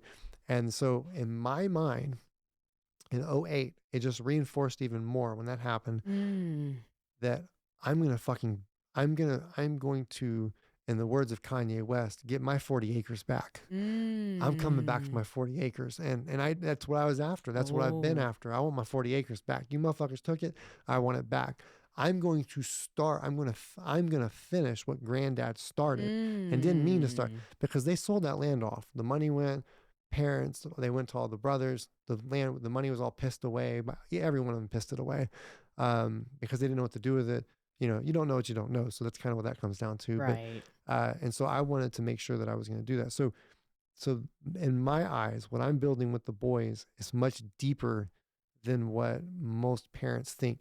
I'm thinking generationally down the road of, you have to not start, you don't have to finish what I start. I'm finishing what granddad started, and you got to take it over. And then your kids have to take that shit over, and your kids. And this needs to stay going for a longer time. So whatever I manage to build up to and get to, and then you have to start stepping in, you have to 10x and double that and grow that. And my job is to teach you what I know, and you take it further. That's my story. I love that. And I'm sticking to it. Yeah. And yeah, for sure. I love that. We have a daughter, she's 16 months. And so, we have these conversations because at some point she'll start learning, or learning more about life. And, she'll get to her teenage years, which are very transformative. So, and one of my ideas, it's like, I listened from, Patrick Bet-David, which he said he buys his kids everything they want. But at home, everything he buys them has a price, and the price is not currency. The price is, okay, you want this that I bought you? Okay, you have to read X amount of books, and then you'll get that.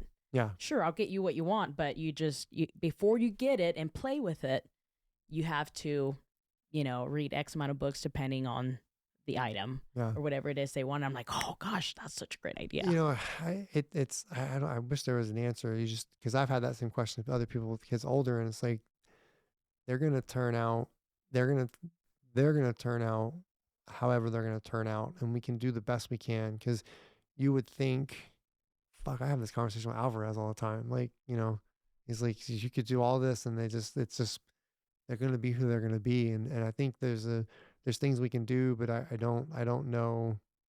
I don't know if there's a right answer.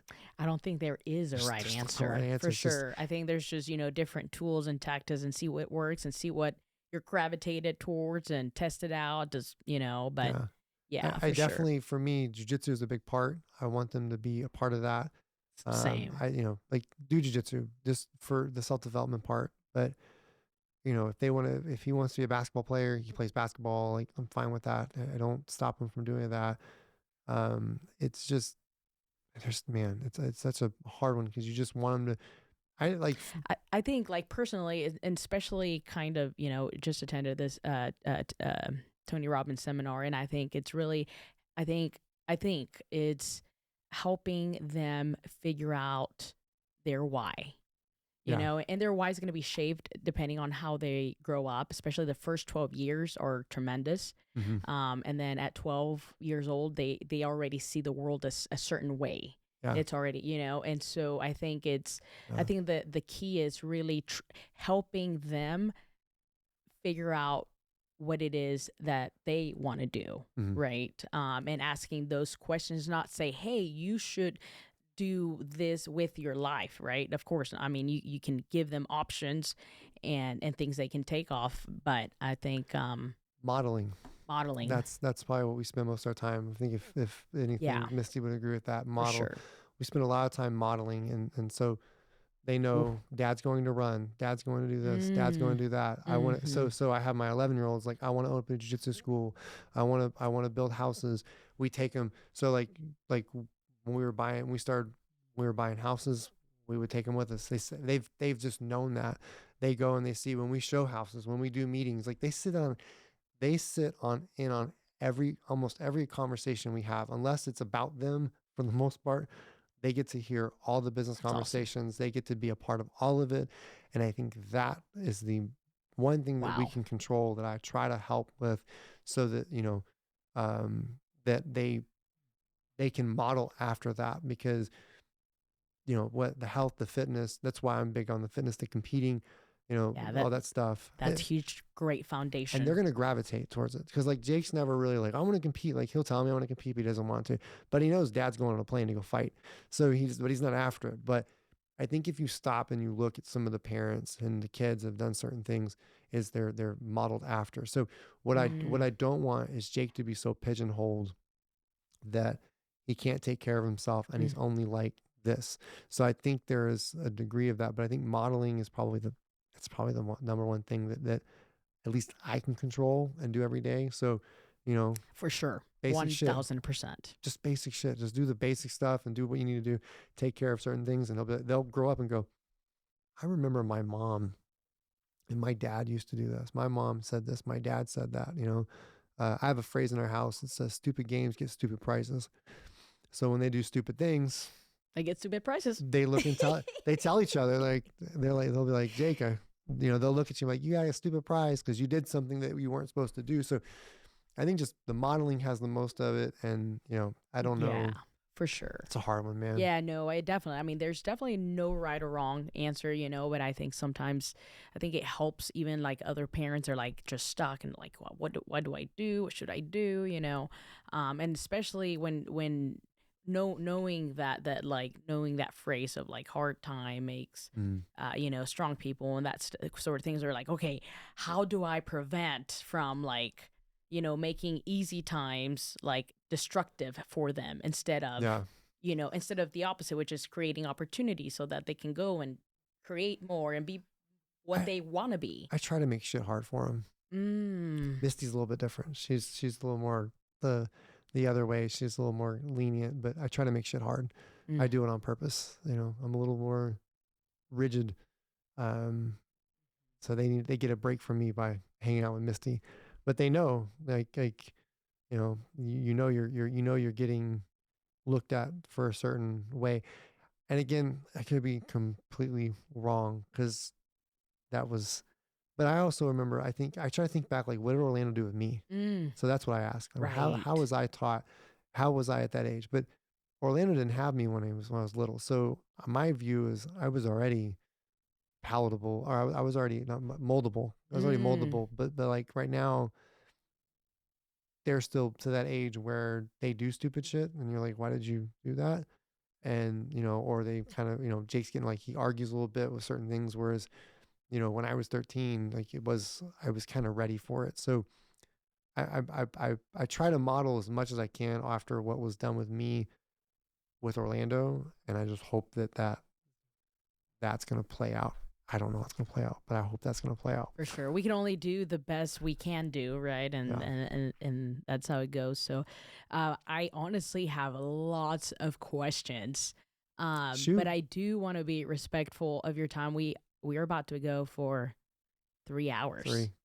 Dude, ask away. If you got more, ask. I'll let it. You ain't How about I have you back because I also have to edit this for okay. 3 whole hours. so Yeah, yeah. so I can but talk. I would definitely have you back again for sure because I mean I didn't want to interrupt either because Yeah. I want to No, yeah, listen to yeah, your yeah, yeah. story and I want to listen to your story Yeah, yeah, yeah. That's my story. you I'm know sticking to it. and no, it's great, it's wonderful, and I think it's such a light for individuals that maybe feel lost, that think that maybe school is the answer but they don't know what they want to do, so it's Mm. like why go spend thousands of school and you're unsure about what you want to Yeah. do. And it's Yeah. like, for some people might be, well, this is the answer because I've been told that school, it's my only ticket to success. Yeah. And I love that is not the case. Like, you can be anyone, and as long as you figure out what it is that drives you, and then you put in the work and you keep pushing until you get what you want, and then life changes, priority changes, and just learning to adjust, and I love that. Success is different for everybody. That's the other Mm, thing too. What yes. you deem successful, someone else may not, and they may Right. go, that's not successful. So I think that's a big part. That's something I had to pick up was over the years, because my version is very large, whereas someone else may say, no, that's straight, you're good. So I think it's a Yes. different Yes. mentality. For So sure. And every episode I end it with two final questions. yeah. One of them is, what is the greatest piece of advice you've ever received? um Man, I don't know. There's a shit ton. If I had to narrow it down, man, you made me think on that one, because it's just one. On real estate, buy more assets. In terms of, I think, man, I don't know. I don't know if I could narrow one Give me your item top down. three, or your three There's, more life changing. I think it all depends on where I'm at in my life at that time. Because I like to tell my kids, stupid games get stupid prizes. That'll change their life. Uh, I think reading was a big one. mm, I think that was a big one. Uh, Another one too is I would say reading was probably one of the biggest things. I think just being introduced to that was probably the largest one, because that makes laid sense. everything out. So I think everything else from there just followed behind. So I would say, even as audiobooks, man, you gotta, it's that personal development. I And love that. so I don't know if I'd say it was a certain line. I'm sure I walk away from here like, damn, that was the one. That was the one that would be the one. But I think personal development, just being introduced to how important that is, because Mm, we all have a cap and a ceiling. And if we don't utilize, and if we don't work on that, we're just going to end up, wandering through life. So, bitter, um, yeah, depressed, just not having direction, not even knowing that you're doing it. You're just doing it. So I think unconscious. unconscious. I think just reading in general, being introduced and saying, "Hey, man, if you want to get," I was told, if you want to go further, you need to read, and that was that. I was Mm, told that, like, this Orlando was like, you need to read if you want to go further. And so I think that has, Ooh. it's probably one of the biggest ones. And that's it. So today, I mean, I have so many books. I lay books around the house. I don't know if anybody does that, but I'm sure Misty's like, damn, what's that book? Like, so there's books around the house because of that, because I'm always searching for that next thing, not the next thing, but just a little bit more, a little more understanding. You know, I can sit here and talk to you and provide more context to things that I might have just read 2 hours ago or a couple days ago or whatnot. It's like, oh, that really clicks. That situation is that. So I would say reading. I would say that's probably the number one thing. Love that. Audiobooks if needed, but reading would, I would say, be one of the ones. I love that. I mean, if you think about it, it's like knowledge of like years compressed very eloquently into Time a collapse. book. Just Time collapse. Time collapse. It's like if it takes you a month, a week, a day, whatever it is that takes you to read a book, it's like that month, say it takes a month, you just, in that month, you just saved like 10 years, basically, if not longer, if not more. Yep. Yeah. Yeah. So And beautiful. then, I love that. You said top 3. Learn from other people's mistakes. I spent a lot of time on that. That helped a lot. Just doing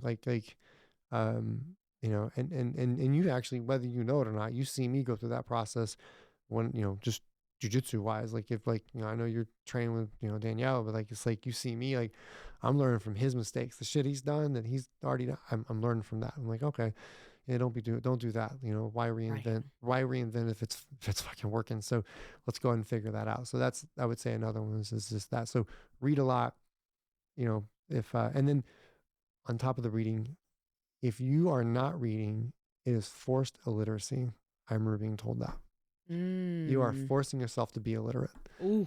And I was like, oh, damn, okay. I guess I'm illiterate then. But I like that. go ahead, Misty. You have one. Is there one you... Huh? Looks will fade, choose wisely. That's Misty. Misty says looks will fade. She's trying to throw herself in there. She's like, I'm going to get old one day, honey. Oh, yeah.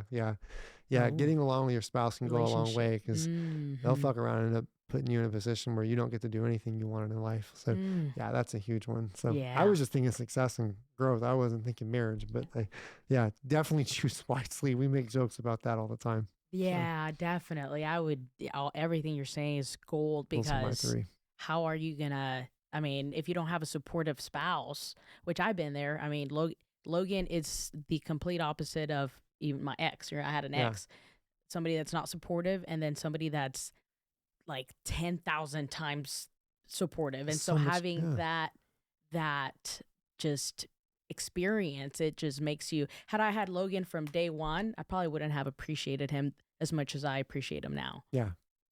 So yeah, the support, it's big. It's being a team. So on that advice is like I don't look at Misty as like, I never refer to her as the ball and chain. Oh, the ball and chain, or oh man, she's this or that. Like, oh man, like I gotta ask my wife. I'm not that. We're not that kind of marriage. Like, oh, I gotta ask my wife. Like, I already know what she thinks, so I really don't have to ask Misty.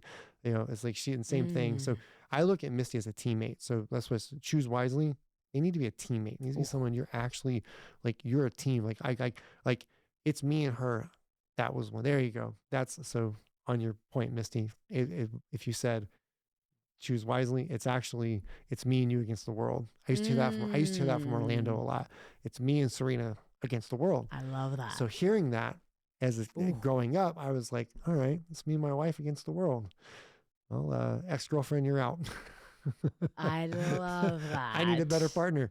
You know, so yes, so it's me and her against the world. And so if that means that her parents or my parents are not in the picture, I'm willing to let all of that go.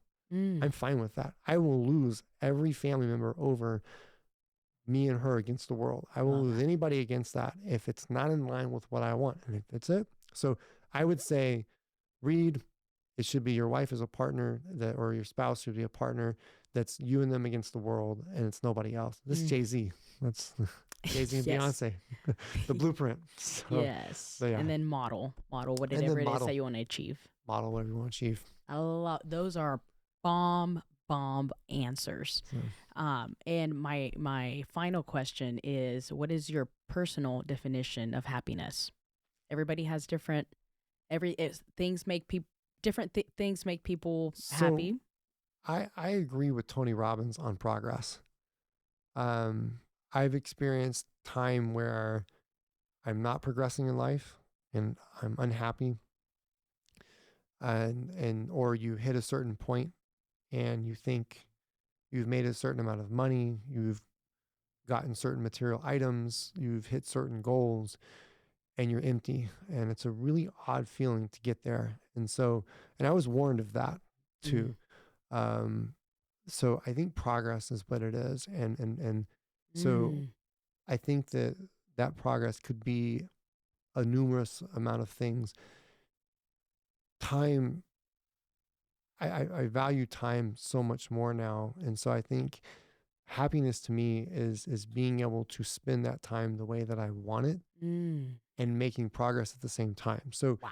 it's not necessarily going to be just saying, oh well, if I get this, I'm going to be happy, because I can just straight up say, like, you can make a couple million, you can make a couple million bucks and buy a bunch of assets and be like, oh, I did this, and then next thing you know, you're just fucking empty. But if you have progress into something, that progress could be helping someone. It could be jujitsu. It could be, I mean, there's numerous things. As Right. long as you're moving forward, progress equals happiness. And that's Tony Robbins. And I 100% agree with that. And that is not the same for everyone. It's different for everybody. But I think that progress is helpful. I think I can. Well, if it's not the same for everyone, I second you on that. Yeah. I think it's different for everybody as far as what their progress is going to be different. But I think if people focus on progress, it creates more happiness. Because I mean, just to sit around, I think humans have a purpose. We have something we should be doing, should be providing. Yes. And if you're not, you're just wasting away for whatever reason. So I think that progress is important, and whatever that progress is. So I don't fully agree with the passion thing, and I'll tell you why. You can live in your passion and it turn into a nightmare. Mm. I've experienced that. You can live in your passion and turn to a nightmare. And you can be like, I'm passionate about this. I'm living it. I'm Mm. making money from it and I love it. But when you start making money from something you love, it no longer is social norms. It's now market norms. The same Mm. rules do not apply. That's why I could teach jujitsu for free all fucking day long. But when you pay me for it, it's not the same. It's completely different. Mm. And so that's why some people don't go into certain businesses and they keep it to the side. Competition for me is happiness. The competitive progress is happiness. The progress and growth is happiness. The building a business is happiness. The buying back my fucking time is happiness. Just saying I can do what I want when I want and be able to get up and go where I want with Misty, because there's nobody else I want to do it with. But, to be able to do that stuff, that's it. And then I also, on the happiness part too, it is not about the kids. The wife comes first, because those kids are going to Thank you. leave one day. And when they fucking leave, I'm going to be left looking at her, and it's going to be her and I. And if we don't know each other and we're not friends, Mm. why the fuck did we stay together? So the Yes. kids understand moms and dad we're about us first. And then you guys are very important, but we're not going to pour ourselves into the kids and go, it's just the kids. Right. And then look at each other and be like, well, who are you? Because her and I have talked about that, where we know certain people who kids leave the house and the parents don't like each other, or they don't get along, or they're like, hurry up and leave. I'm more like, Misty, what are you doing? What are you up to? What are you up to? She does it to me. She's like, hey, so I think happiness is progress of whatever you're chasing. Love that. So I love that. hope that makes sense. It does. Well, Christopher, thank you again Absolutely. for being here, sharing your heart. Like, I felt it. Like, it's so genuine. It's so you're so wise. Thank you. Thank you. You've had such great experience, and I think it helps a lot of people. A lot of people nowadays are confused. They don't know what to do. There's all these shiny things. Especially, I think social media doesn't really help, because they don't Hmm. really they want to chase, versus saying, hey, I don't care if I lose you as a friend, I'm going for Yeah. this, right? So I think you're really a light, for lots and lots of individuals. I love your story, and I just want to thank you so much for sharing that with Yeah, us. absolutely. Well, thank you for having me on. I appreciate it. Yes. All right, everyone. Well, follow Christopher. How can they find you? So our podcast is Real Estate Investing for Retirement. I said we don't make any money on it. We just like to share stories. And then it's Christopher Story on social media, just Facebook, just Christopher Story, and then Instagram. It's one of those. I don't remember. And I think it's like Christopher Story TX or some shit. But and then YouTube, Christopher Story is that. So, but yeah, just I mean, And your podcast so is on, of course, on iTunes, Spotify, and we have it on YouTube. But most downloads and stuff come from iTunes than Spotify. anything else. So it's just again, it's just all real estate. Some of it's real estate investing. Some of it's just business.